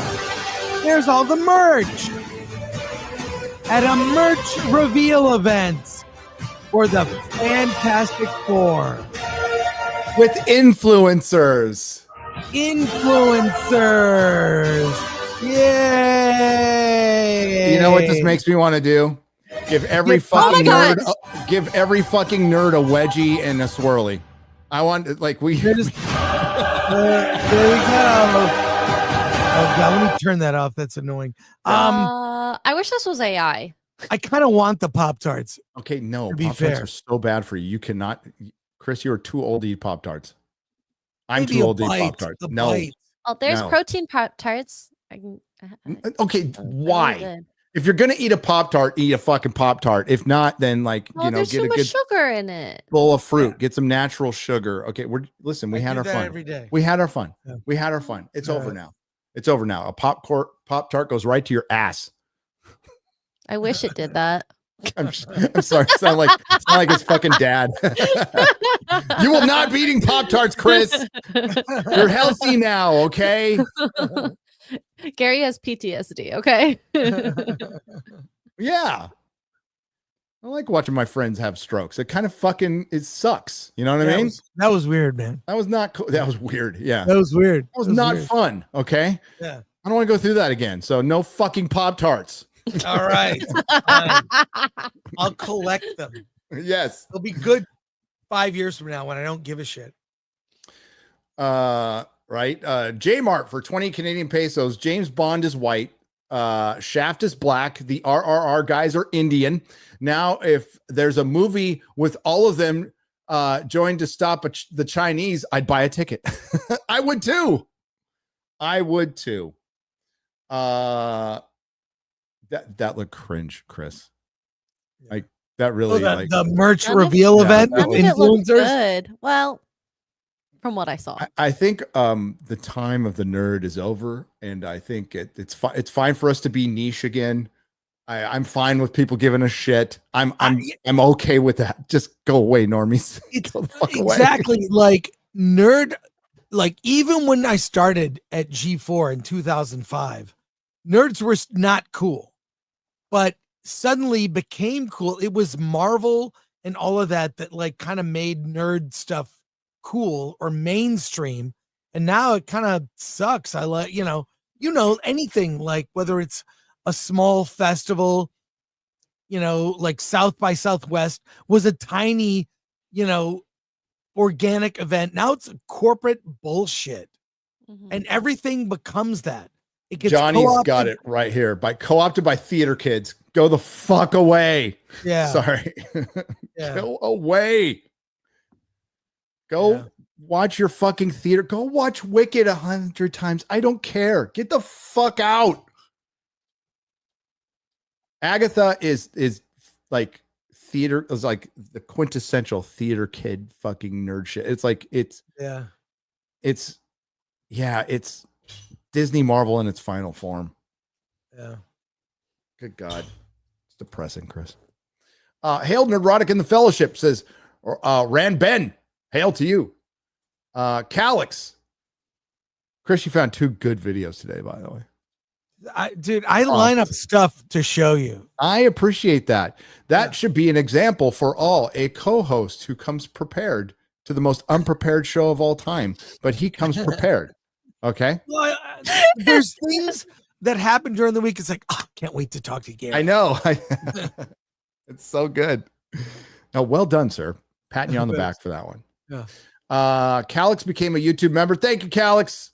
Marty for $4.99. Do you guys remember the Page Master back when Hollywood enforced reading instead of coming out of the closet? The Page Master. Yeah, wasn't it Macaulay Culkin? Yeah. Like it's just a thing to read, Mm-hmm. I don't know. I feel like that's the number one thing. If you can pass that habit onto your kids. That's Reading? huge. Dude, Reading. Just read. My fucking Jesus, my kid's reading more books than I ever did. That's cute. It's like, I'm glad we had a DNA test because I'm like, what? But the problem is, like, it wouldn't be my or Melissa's kid. He's so opposite of what we were. It's like, who are you? Did we pick up the wrong kid at the hospital? You're reading books like all the time. Yeah, it's great. He's reading Have Elric. You read books from whatever. I read comic books. Well, and Tolkien. Have you seen the BTS of Ironheart that dropped? I think yesterday. No. Like we could BTS show When that. I was I know you young- want to end on time. So Yeah, when I was young, the only books I read were Douglas Adams and Tolkien. That was it. All. It wasn't until like Tolkien's hard to read for a normie too, though. I dug it. I got hooked by Rankin Bass Hobbit they used to show it on remember when they showed that on prime time, Chris? Like they would show it on ABC. Yes, I loved it. And that was it. Once I saw that, I was like, what's this? It's awesome. Alan Ng's new interview with David Zucker was great. It was great, by the way. Yes, Alan Ng interviewed David Zucker on the day the horrible Naked Gun trailer came out, and it was bad. Yeah. It is not good. Superman won't put up with this crap. No, he wouldn't. And Father Christopher Miller, it's too late for me, but maybe throw some prayers to my co-hosts. Vale Critical for $10 says, hail chat's mom. Also, thanks also for being real. You guys and the FNT fam are the best YouTubers and critics on the planet. Cheers. Thank you. I appreciate that. I don't want Lois deconstructing. I want Lois flying. She's the love interest and should exist to be the emotional support for Soups. That's it. And we'll see if she turns into that. Yeah. G Mort for 10 British pounds, proper money, says race or gender swapping an existing franchise shows a lack of faith in your product. 100%. A lack of faith in your beliefs and in your product. If you thought a black female trans secret agent would work, you'd make them 008 or whatever, or make a new franchise. That's the problem Hollywood's facing now. And we talked about like the post-woke era. Now, post-woke era means, yeah, baby. Look at that. Look at that. Jaws 4K, the new version. That looks so cool. It's got a new documentary that's Jaws at 50. Yeah, I got that. I got that. Yeah, cool. I got my Sean Connery 4K James Bond box set in too. I can't wait to see that. Nice. Outlaw Josie Wales in 4K. Let's fucking go. Yeah, there's plenty of old shit to just rewatch again that I don't need to watch new stuff. But yeah, the problem Hollywood is facing now, and what I mean by post-woke era is the audience willingness to put up with it, which was not great to begin with, is at 0 right now. So that's the post-woke era. It doesn't mean Hollywood's going to stop being woke. That's like, that's like asking the wind not to blow. It's like asking a hooker not to blow. Hey, honest profession, more honest than what the fuck's going on in Hollywood right now. The audience is done with it. So now we're in the sloppy creative bankruptcy phase of like, we're going to get remakes of animated movies and those are going to be the biggest hits. And that spells doom for Hollywood, because that means you are now in the phase of rock music where you're just rolling out your fucking 80-year-old Rolling Stones for another tour, and nothing new is coming down the pipe. Nothing innovative is coming down the pipe because Hollywood has matured and it can't be innovative. Now there will always be entertainment. There will always be entertainment, but from that one source, not anymore. Not anymore. Hollywood will eventually turn into a side hustle. It's almost there. It's halfway there. That's what it is for a lot of people. Gary, I know I can't have the Pop-Tarts, but can I have this? If you would share, there is fantastic berry milk, berry flavored milk. I would honestly rather you have the Pop-Tarts. It's the blue. It's blue milk. What, can I have some? Look at that. Look at that. Okay, I take it back. You can have a Pop-Tart. Yeah. That looks horrible.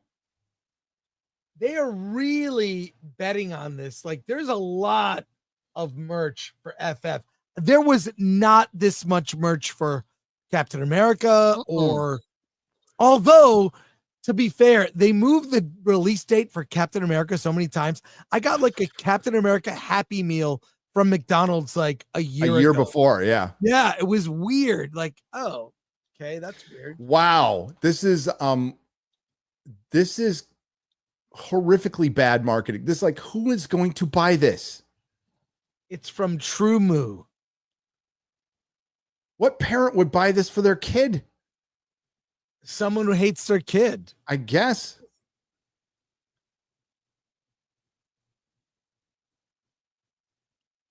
Oh, ew. Yeah. So Mexi Rage for $5. James Gunn needs to get over himself. I miss the times when these types of people got a reality check, and he is an idiot for marketing and a liar. Hail. Now I He is just a liar. wonder.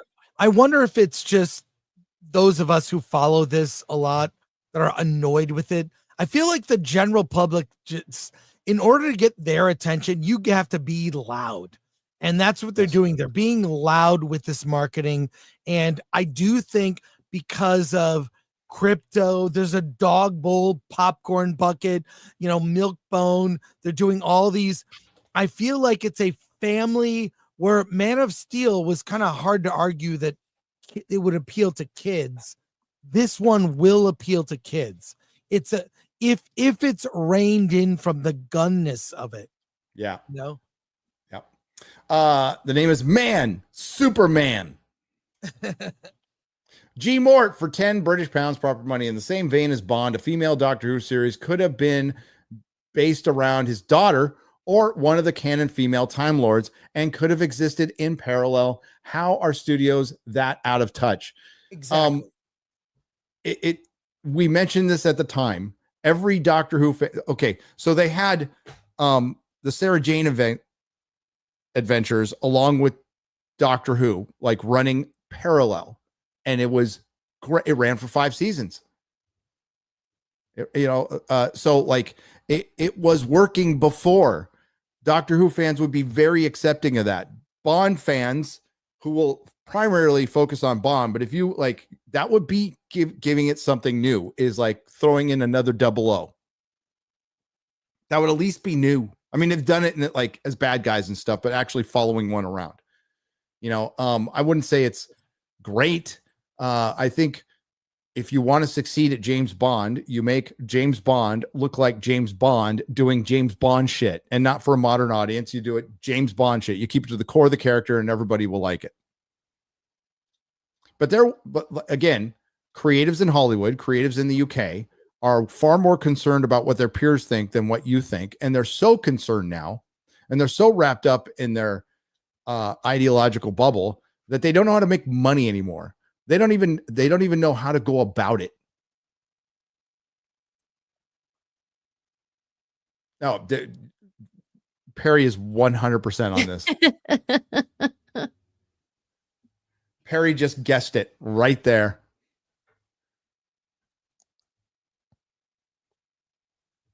Blackfeld. Are the studios worried to make a traditional Bond amongst other franchises because they are worried it will reinforce the norms? Yes. That's how they see it. They're, from their political point of view, it is reinforcing white supremacy. That's their political point of view. That making a white Bond, a traditional white Bond, would be reinforcing white supremacy. That's how fucking gone these fucking idiots are. They want to destroy. Thus confirming the truth. The audiences doesn't want their shit. The audience don't want their shit. When people are going to watch Skibbity motherfucking Toilet over the shit that they watch, and Skibbity Toilet is made. Michael Bay's Skibbity Toilet. Michael Bay's Skibbity Toilet. Okay. Like, that should tell you where we are. Listen, a show about a fucking moronic but based 60-year-old former TV host trying to work on a fucking farm gets better ratings, like by orders of magnitude, than the Rings of Power, based on the work of, very horribly, the work of J.R.R. Tolkien, who is from that country. That should tell you everything you need to know. It's also also Clarkson's Farm has better characters, better character arcs. And it's more engaging and more memorable and more accurate to British culture. Sorry. TOK is a new member. Thank you. John Keeley for $10. The Player is one of my favorite movies of all time. Great cast, cameos, and story. A real send-up of Hollywood, still appropriate today, especially Peter Gallagher pointing out writers aren't needed. Got a Player's good stuff. The Lord has spoken. The leaks were true. Ironheart is being split in two. That's right. Ironheart is dropping 3 episodes one day. Did you hear about this, Chris? Ironheart is doing 3-episode premiere on the 24th, and then doing the last 3 episodes. So they're basically dropping it all at once within a week. They want to get this. Remy says hi to everybody, if you can hear that. Veil Control for $10. Thanks for the Mobland recommendation, fam. Watched it with the wife and the kid, and it was refreshing to see something well made this year. Who was your favorite character? I like the Disturbers, the Disruptors. Yeah. Eddie and Helen Mirren's character. Yeah. I gotta say, towards the end, Kevin, Patty kind of takes the reins of his life towards the end. That was a good arc. But Conrad, dude, he's so fucking terrible and good all at once. And Helen Mirren's good, but if you want to say it, like, who was my MVP towards the end in this great cast, is Patty Constantine. Kevin. He, like, in the same scene, forgives the guy who molested him and was going to walk away. And then the guy who molested him said one line too many, and he fucking blows his head off. And it was so such a satisfying. shocker. Oh so my God. good. Because I was like, oh, he forgave him. So sweet. And then his mob, like, blood takes over. Well, no, then the guy said one line too many. Do you have kids yourself? Boom. And there's so many layers to that. There's so many layers because he doesn't. And he just realized that he doesn't have kids himself. So there's so many fucking layers to what him blowing that guy's fucking head off. It was genius. Absolutely genius. Awesome. And I love the cleaners show up, just start cleaning everything. They take it's a sort of mundane job. They do that in The Gentleman too. Like, the cleaner they get is like a drunk who's kind of passing out, and he just kind of goes through the motions. He's like, "Oh, we got this. We're okay." He's standing like in his plastic suit, and he's breaking down what he does like a car salesman. He's like a contractor. You know, it's so good. I fucking love that show. A Book of Grudges for $49.99. Hot take. Joe Abercrombie's first Law series is better than George R. R. Martin's A Song of Ice and Fire. Did it finish? Because if it did, it's better. I'll agree with you. I like his characters and world just better. On top of that, he actually finished his trilogy. Then you're right. I'm not going to argue with you. Wrote 3 more standalone novels, is in the same world in another trilogy. I'm reading The Devils right now, Book of Grudges, and I'm digging it. Oh, I'm listening to it, and I'm digging it. And Stig, if you're out there, homeboy, thank you for the recommendation. He came in my DMs. He's like, you got to read this book. You got to read this series. You got to follow Joe. And I've known about Joe Abercrombie, and people have recommended it before. So after I'm done with Devils, I'm on to the First Law stuff for sure. Mostly because it's finished. But the Devils so far is really fun. Really good stuff. So have you seen the episode of The View with Arnold, and he's ever going to and is he ever going to be on it again? I don't know. Probably. They even tried to stop him from talking about immigration. I saw the clips. I can't handle The View. I mean, The View knows it's a fucking train wreck. They know it's a bunch of retarded old women, elitist women who know shit about shit. I guess Arnold said, "Screw your freedom," and I know he later apologized. He needs to and keep doing that, but like, that was bad. That was very bad. Infamous 699. I had a chance to join a Q&A with John Carpenter, and he said he hated Walking Dead and loved World War Z. No one dared challenge him on that. LOL. I mean, like, I'm going to listen to John Carpenter. I think Walking Dead is, and having read, I didn't read the entire series, but I read a big chunk of it, and watched a big chunk of the series, and walking away with the same thing. This gets boring. It gets really fucking boring and repetitive, and the people are bad, and I just want the zombies to fucking eat everybody. I'm super bored. So it went nowhere. And I think Kirkman's biggest fucking mistake, I don't know if he's corrected it since then, but back in early days, he said, we will never answer what caused the virus.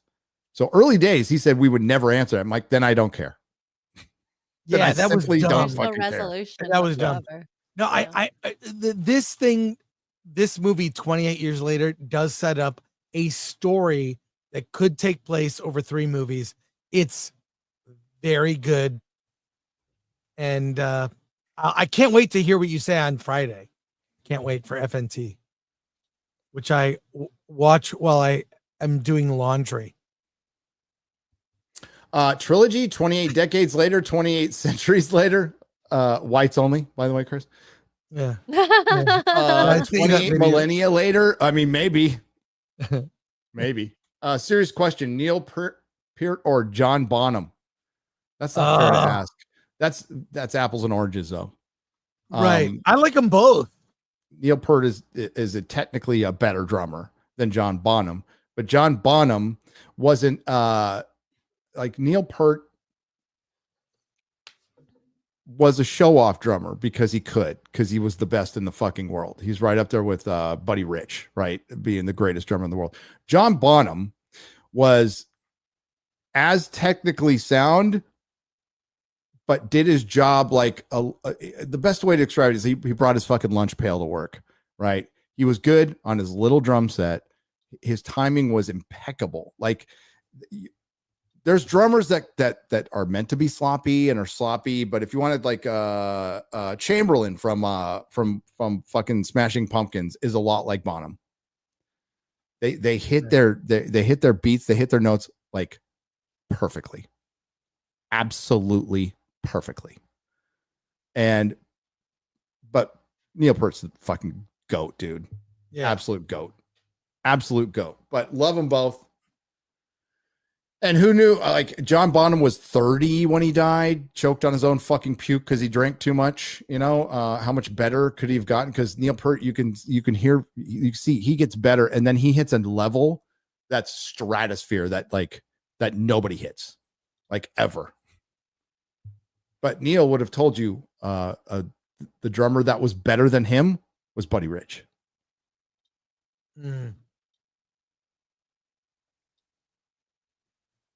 Ginger Baker was good. Keith Moon was good, but they were sloppy, very, very sloppy drummers. But they weren't technically sound. They were just madmen, really fucking high on drugs who knew what they were doing that nobody could ever do. Like you cannot duplicate. Like Keith Richards couldn't duplicate his own fucking drumming. Like it was just a stream of consciousness. It was like, yeah. Phil Collins is great too. Keith Moon was nuts. He was partly a comedian. He was also like really fucking high the whole time. Like wasted. Iron Maiden, trans James Bond, Coctopussy. Oh, that's good. Oh my god. I like it.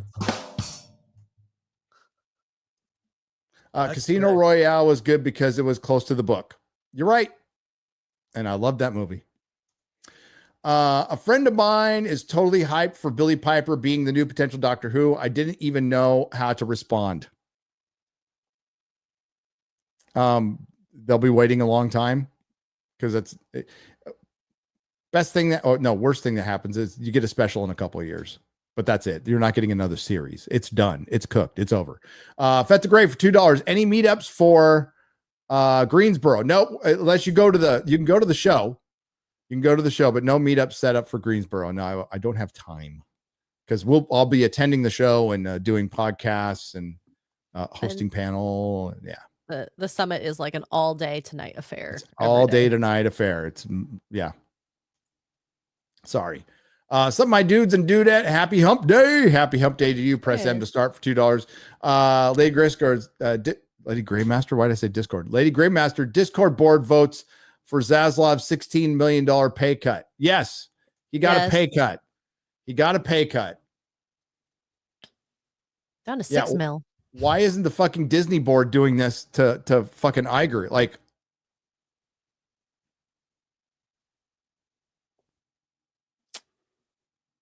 Yeah, that's insane. These golden parachutes and insane salaries for these executives are awful. It makes no sense. I feel like everything should be performance based.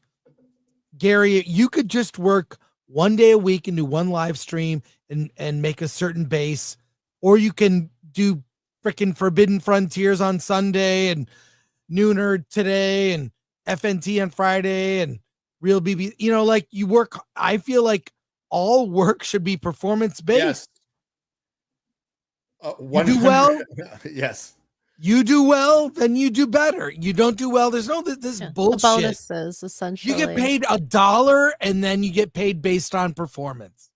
No, I mean, like, I can't say 100%, but 95% of what I do is performance based. Yeah. Here, it's performance based. Like it relies on me. Oh, I mean, 100% of it, like, you know, I got to be working. So, but yes. And, you know, I think what prepared me for that was like owning the comic shop. Because like working without a net, that's a Harlan Ellison memoir, by the way. Working without a net. Which, you know what, makes it into Babylon 5. Because Harlan Ellison was a creative director on Babylon 5. Because I'm watching Babylon 5. But yeah, it's working without a net. And it's not easy. It really will clench up your butt cheeks a lot. Like it's fucking scary. But once you get used to it, it's way better than having a boss. That's why there's a trade-off there, though. There's definitely a trade-off. And once you're your own boss, there's no going back. I can't work a normal job. I'm incapable. But also, I kind of like that. I like that. Like that's why I learned early on, live below your means. Yes. Live below. So I don't stress. I live very cheaply. I'm not extravagant. You know, I mainly cook meals at home. Going out is a luxury. That's why I look for the best happy hour, cheap food. Like, no, I'm being serious. Oh no, I it's agree. good happy hour. 50% off apps. I'll have the sliders with a side salad. I grocery shop. Oh my God. Yeah. I grocery shop. I go to Trader Joe's about 2-3 times a week. I'm going there after the show. Yeah. Nice. I was just talking to the wife that I went to like for many, many years. I had to I shopped at Food for Less. That's all I could afford. Oh, that is super ghetto, Gary. Dude, that's all I can afford. You should buy cans and stuff from Food for Less because it's the same products that you. Yeah, it's the same shit. Buy it. But yeah, no. I was shopping at Food for Less like for many years, many years. Yeah. Kirkland brand is Kirkland. I still get that. Kirkland. I still get Kirkland. Yeah, I still get that shit now. Yeah. I still do. Kirkland. Rooftop Korean. Oh wait, Gary, I like you. Still stay civil. Oh, you can yell at me. I don't care. The problem is not boomers. The problem has always been socialism. Well, I mean, I tried to make the distinction, but the vast majority of your generation, there's a big chunk that's great that I like you, big old bearded bear. But the vast majority of your generation is socialist boomers, champagne socialist boomers. You can't deny that's the vast majority. And now I know there was a culture war back then, and like half of you didn't like the fucking hippies, but the ones that are in power right now are champagne socialist fucking boomers, and they are a massive problem. And Generation X was a direct result of them. We were the counter to them for a long time I'll be critical of my own I'll be critical of my own generation until a vast majority of my generation, bearded old bear, turned into the same fucking thing. Base boomers, base Gen Xers, you know who you are. We love you. But we also know the truth. My generation became a bunch of whiny ass bitches too, and they made a bunch of whiny ass bitch millennials. And that's what we have to deal with. That's why there's a culture war. It is. There's good ones and bad ones. But I will criticize Generation X as much as the next guy. Because a bunch of people I grew up with turned into a bunch of fucking socialists, which is hard to believe because we were all about not putting labels and not being the individual and the latchkey kid and relying on ourselves and you know, and then you turned into a bunch of fucking socialist bitches. It's just true. Sorry, I don't make the rules. I don't make the rules.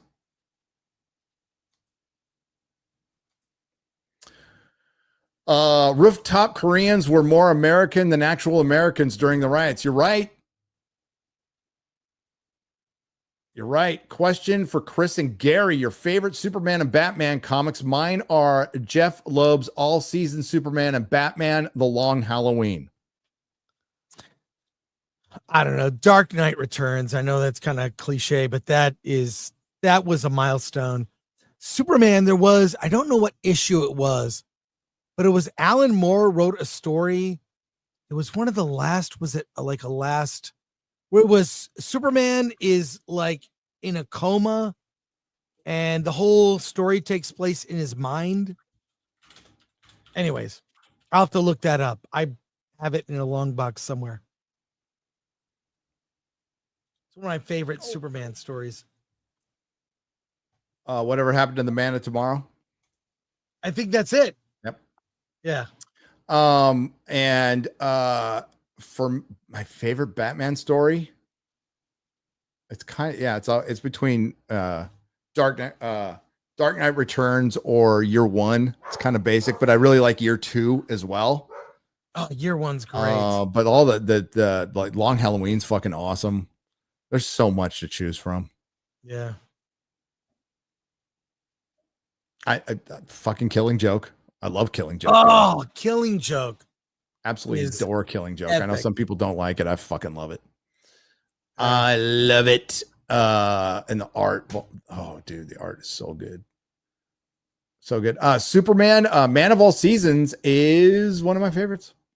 It is. As a matter of fact, it was available in the shop I was in the other day, but my kid already has it. Autumn Mirabilis for $4.99. Gary, if you ever get to see Seal of Omega if you ever get the Seal of Omega as a tattoo, use the original RTD stole for its season 2 finale. It didn't exist like that before I drew it. Before you drew it. Really? I'm not going to get one. I got the Seal of Rassilon. That's it. This hand, I don't know. I don't know what I'm going to get on there. That'll be my last one, if that happens at all. Hood Billy has been a member for 29 months. Thank you. Darth Maul's lower half says, all I said before, I blame the Big Bang Theory. It turned nerd culture into mainstream and glorified mental illness as social anxiety. I agree. Fuck that show. King Camel, Gary, I commented on the new 007 trailer on your timeline. Maybe a better option? I will check. It's me for a member for 36 months. Just wanted to say your interview with Eli was great. Really enjoyed it. Oh, cheers. That was a fun interview. Interesting interview. Eli's great. Thank you for watching. Hi, Gary. First time chatter. Please give me the feeling of your please give me your feeling about your IMDb page of the movie Children of Blood and Bone and Authentic Italian Chow. Please give me your feeling about the IMDb page of the movie Children of Blood and Bone. I would have to look at it. But ciao bella. I can do that. I'll look at it and get back to you. I just saw the Naked Gun trailer with Liam Neeson, and it already looks like an embarrassment for Hollywood, an embarrassing Hollywood disaster. It does not look good. Aaron for 40 Martian pesos. Hot take: Toby Spider-Man 1 and 2 are better than comics. No. Different. No. Really great. Really, really fucking great. No. Gollum Wolf draws for $5. Do you think Fantastic Four really has a chance to make money based on the previous Marvel flops? Any my normie friends, I just don't see it making a profit. It depends on how much. We haven't heard anything on the budget. I'm guessing 200 million, maybe. I think it does 650. I think I'm probably going to be so fucking wrong on that one, but Thomas Montalbano for 1999 says, "Hey guys, Gary, loved your appearances on the Hodge Twins and Eli's podcast. Thank you. It was your first appearance on Unsub that introduced those guys and yourself to me. And now I'm ruined for life. Love you all and safe travels. Cheers." Sorry we ruined your life. Hodge Twins was great. I watched the whole thing. It was awesome. Thanks, man. Teamsies. So much fun. That was can't fun. tell those guys apart at all. I still like can't either. Two the same person. It's crazy. We were laughing a lot. We were just laughing a lot because there was a lot to laugh. Remember when Elon and Trump were fighting? It feels like years ago. Yeah. That's the day it went down. Went away so bizarre. quick. Narcotic Mongoose, thank you for gifting a one Nerdrotic membership. We appreciate it. G. Owens Wares, please read in Mike Myers' bad Scottish accent. Gary, audiobook now.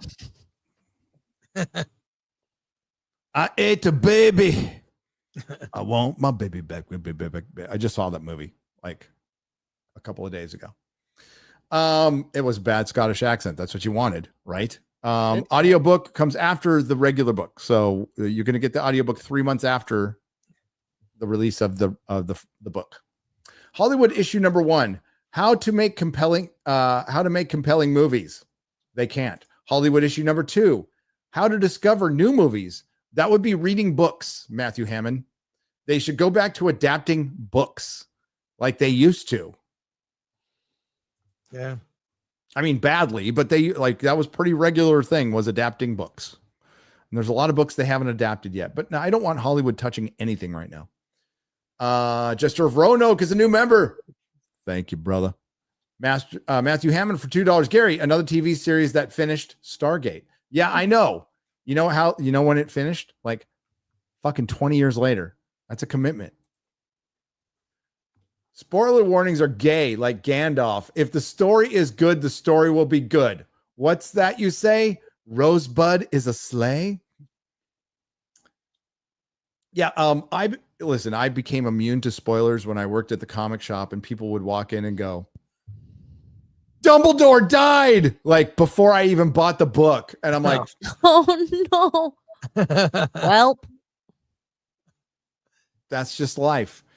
In a world where like it's everywhere and you're going to Twitter and YouTube, I mean, there's a way to avoid it, and that's just to try to avoid it. But and I think the guy was just joking. To be honest with you. But that wasn't a spoiler. No. I could give you a spoiler, but I won't. The Titanic sinks.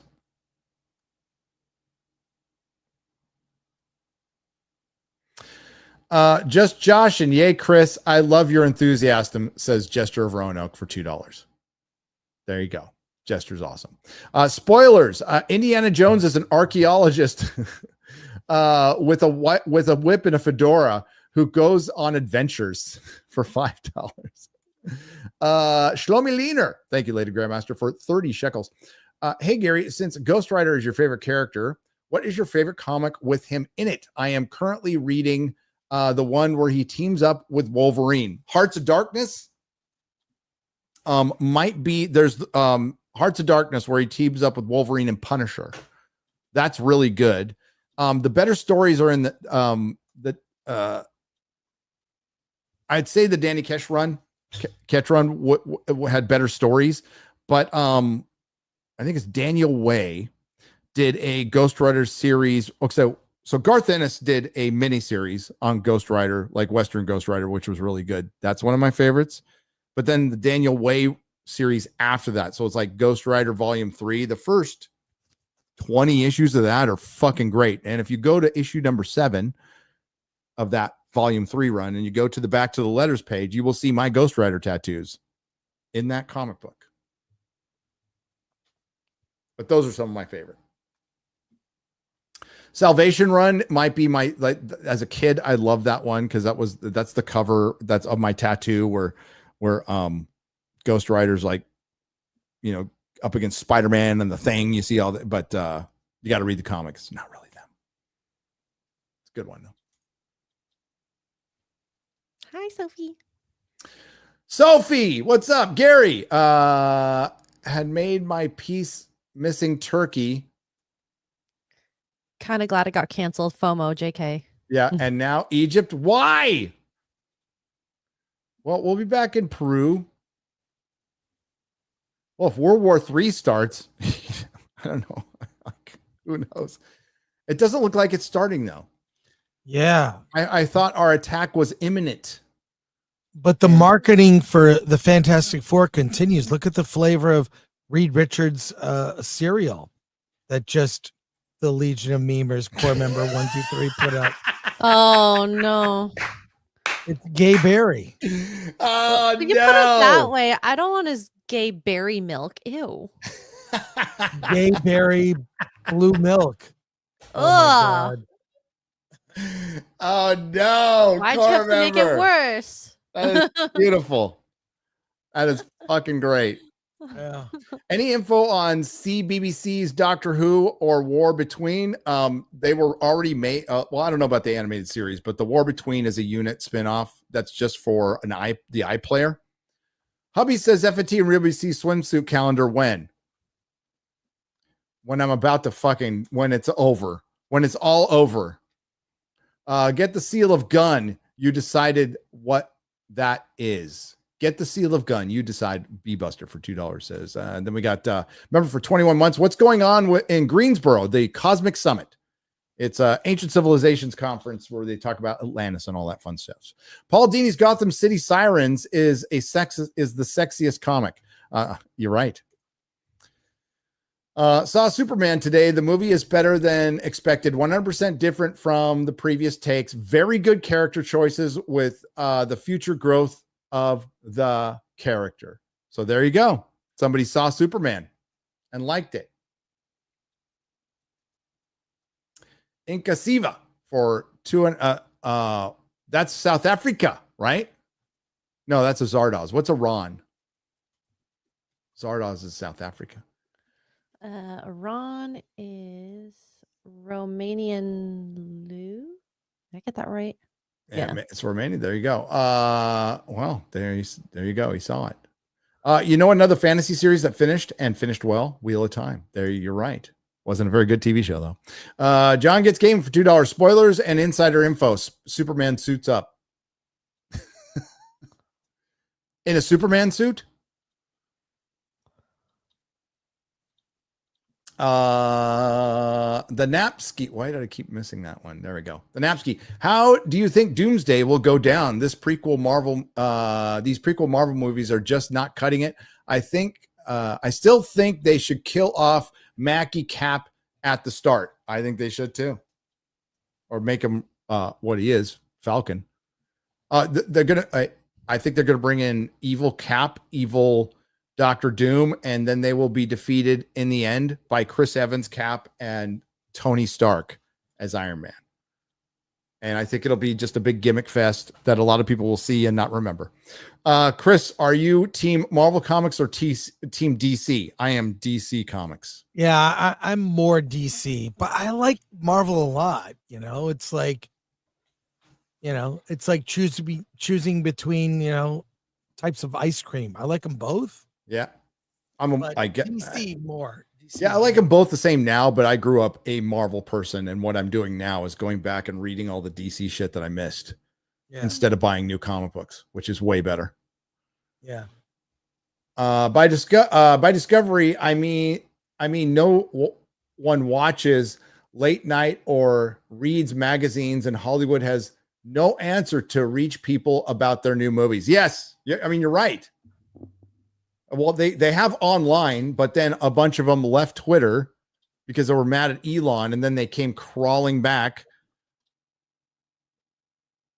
But there's still a way to reach people. I mean, there's a bunch of engagement farming Twitter that, like, honestly, I'd rather get these than other stupid shit about the news. But like this, all the cinema tweet, Chris, do you see those? Like they just cut out great scenes of movies and they just fucking constantly put them up and then rotate them out every month, but they're good. Like, it's fine. I got no problem with that. That's a way to reach people. Joni Galligan for 5 British pounds, proper money. Hey, Gary, can you shout out to my fiance? He proposed 2 weeks ago on my 40th. Oh, way to lock it down, buddy. Congrats. Stephen O'Donnell. We are huge fans from Ireland. Excited for the book. Oh, cheers. Cheers. Shout out to Stephen O'Donnell. It's about fucking time you locked it down. I don't know how long you took, but I'm just gonna give you shit anyway. But way to do it on the birthday. Way to knock that out on the birthday. So you kind of like make it a birthday present too. Well thought out, sir. So congratulations, you two kids. Joni Halligan. I hope I got that right. Thank you. Is there more? Yeah, one that just popped in here. John Gets Gaming for $2 says get Grace Caroline Curry for Wonder Woman in Tim outfit. Or does WW mean something else? And I totally butchered it. Say it again. Get Grace Caroline Curry for WW in the Tim outfit. In the Bruce Timm outfit. Yeah, that's Wonder Woman. Oh, okay. Wasn't sure. Le Chevalier de Lys for 2 says I'm annoying, I know, but but chances of Babylon 5 episode review or B5. I think I do that for like members. Oh, okay. Yeah, I rewatch it enough to like I love discussing the show. So and then we have SC615 for 5 says Chris Gore, spoiler alert, RoboCop is both part robot and part cop. Stop it. That's good. I love that. I love that. Harry Brownhole for 2 says Elio equals 0 creativity with specific things to say. And I don't know if you got this on Monday's Nooner, but there were some Streamlabs here. Did you check Streamlabs on Monday? Let's see. Alric2112 for 10 says tangent here. I saw your bass on the stand in your home studio. Do you play much? And shout out to you quoting a Rush song, Spirit of Radio, when babysitting Ryan the other day. Oh, well, Spirit of the Radio, by the way, is and in reference, in context, we were talking about how that song is relevant to today as far as art is concerned, as far as like movies and stuff. Listen to the Spirit of the Radio. And yeah, I still play, like not as much as I used to, but I still play that. That's a Fender Explorer. It's a Fender Explorer. I have a Rickenbacker locked up. I have a blue Rickenbacker. That's kind of my favorite. And then the other guitar is a Epiphone. It's a signed Jane's Addiction guitar. Before Perry completely lost his mind and assaulted Dave Navarro on stage. Like, what the fuck was that? Drugs are bad, okay? Drugs and plastic surgery don't mix. Like Perry looks like it looks like he has a doll head now. Oh, well, that's what most plastic surgery. It looks like true. You start looking like an action figure. Doesn't look right. Yeah, it looks Man. weird. Yeah, you're right. Sophie for 2 says spoilers, River Song, one of my faves. Hi, Sophie. Kevin Bet for 10 British pounds says Toxic is a UK retro comic from the 90s. Totally recommend. Okay. Arian for 100 yen says Wonder Woman by Michael Diodate is sexist Wonder Woman comic, and Gail Simone run Sexiest. best Wonder. Not sexist, sexiest. Oh my. Okay, sorry Mike about Diodato. that. Okay. My bad. And Gail Simone run best Wonder Woman story. Both do not have any feminist BS. A must read. Thank you, Arian. And sorry George about Perez run best, and John Byrne best and Wonder then Woman runs. Gregory Brown 35694 for $250 says, hi Gary, what are you looking forward to seeing most in Egypt? Just going to take it easy or explore everything to the max? I'm gonna march to Gaza. That's what I'm gonna do. No, we're marching to Giza, not Gaza. What am I'm gonna see as much as I humanly possibly can. I want to like it's purely experiential. Very cool. Yeah. Hi Chris, what are your thoughts of the Naked Gun trailer? I think even if it's bad, it's just a normal bad movie. That's why I'm kind of excited. It's like, look, not every joke lands. I don't like that they repeated jokes from the first trailer. That was stupid. But I do like Pam Anderson looks like she's giving a blowjob to Liam Neeson in the infrared. I like it. It's like, if it's bad, it's just a normal bad movie, and that's healing. So it's very possible it won't be great, but watch the interview with David Zucker that Alan did on the Film Threat Interviews channel. He talks about a lot of it and what they originally planned for Naked Gun at Paramount. They rejected it. So go watch that. But thank you, RM. Philip Poole for 2 says, what Fender Explorer? Here, I'll show it to you when I'm back home. Masato K for 2 says, sorry if I missed Sandman season 2, yes or no? What? Like, to watch it?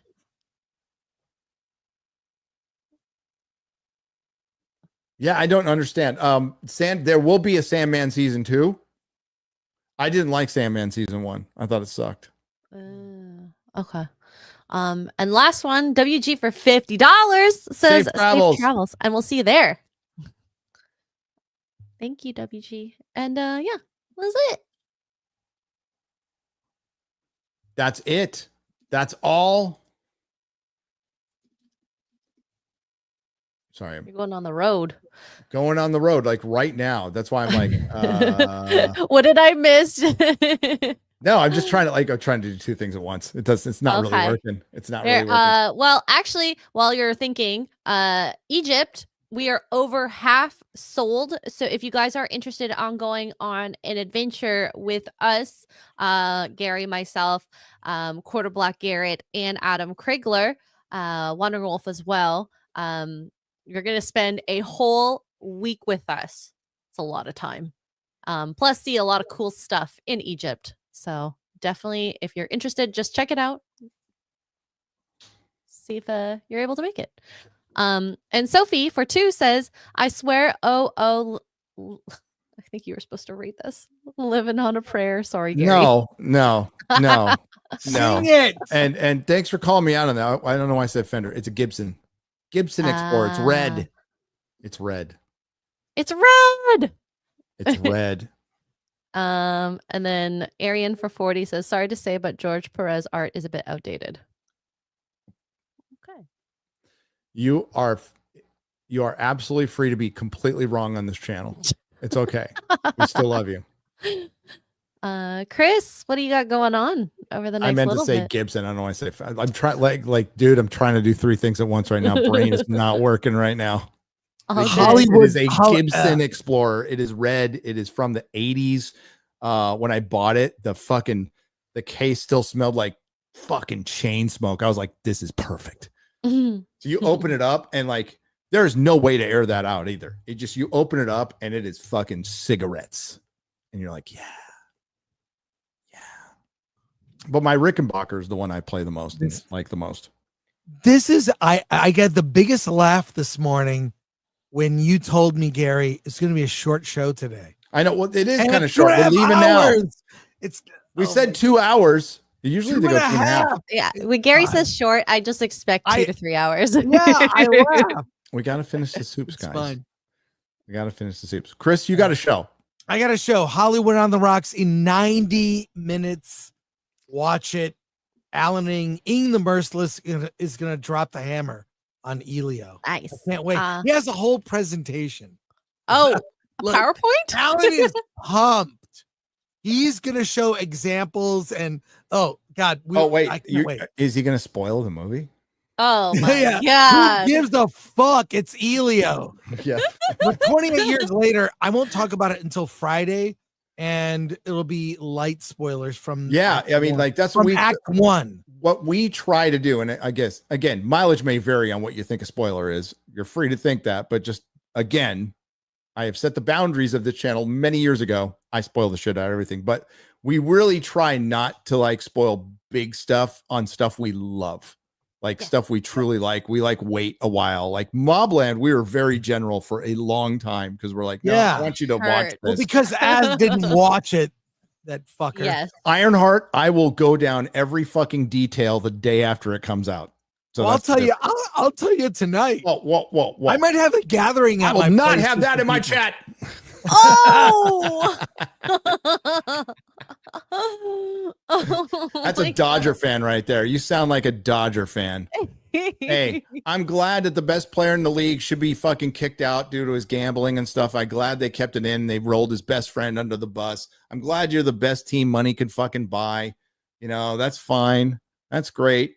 You got a nice park that's in the worst location in the history of mankind that nobody can drive in or out of. It takes you fucking hours to get out of Chavez Ravine. You know, and it's easy to be a Dodger fan. You got all those championships and stuff. All those attempted murders. Yeah. Yeah. Yeah. You know, it's kind of basic to be a Dodgers fan. You know, it's kind of, you know, I try to be like edgy and pick a team that hasn't won shit. Underdog. Right, is this your much? blanket? Yes. So the bidding will end Friday at 9 p.m. Eastern. So if you are interested at all, I crocheted a blanket. I'm actually crocheting another one while at Kara's. This one I actually really like the coloring and all that. BGLDQ flag is that? What? What BGLDQ TQ flag is that? Or LGB? My God. I think he. Are you That's okay? that's Can no. you raise That, both your arms that's up, the please? flag. That's the flag. It's a specific LGBTQ furry specific flag. Yeah.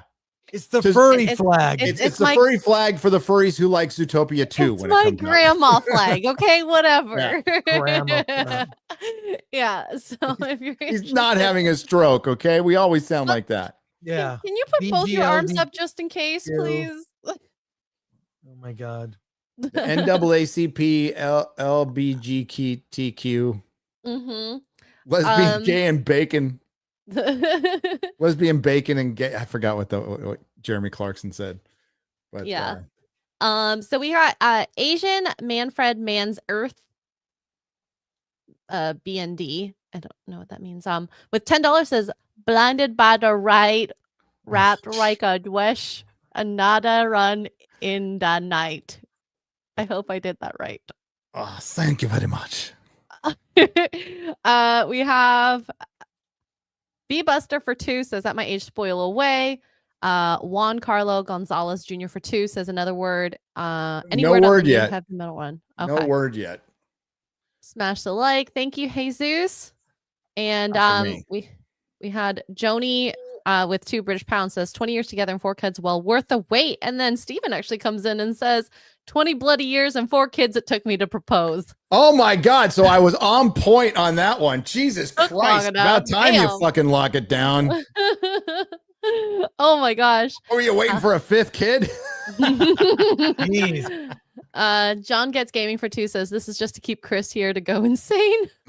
Yes. What are you doing? Look, here's my spoiler thing. Don't tell people the ending of the movie. And generally major plot details, but or I think like you're a surprise. If it's in the trailer or the first act of the movie. This is what I would caution. Is we never know the intention of the person leaving a super chat or saying in the comments. So what we're doing is we're hearing them in our voice. I learned this in marriage counseling, Chris. So like that's why you don't have text arguments, because like something that might be innocuous might sound like the worst thing ever because you're hearing that person in the voice. So I always try to lean to the point where like maybe they're just fucking joking because you were trying to be cautious with spoilers. So stuff like that we cautious. But yeah, a spoiler is you're spoiling a point. Is me saying fucking the Savage Incredible Hulk will be in Spider-Man 4. That's a spoiler. That's maybe.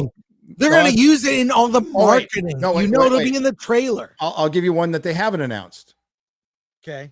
Again, I mean, you've heard it here. If you're here, The Punisher, John Bernthal's The Punisher is going to be in Spider-Man 4. That's a spoiler. It's not going to be a multiverse story. That's a spoiler. They wanted it to be a multiverse spoiler, and they said no.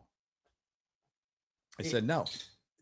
When we talked about fest now. Yeah, it's just gonna be a cameo fest. Spock dies in Wrath of Khan. Fuck Darth Yeager. God, I had no idea. Oh my god.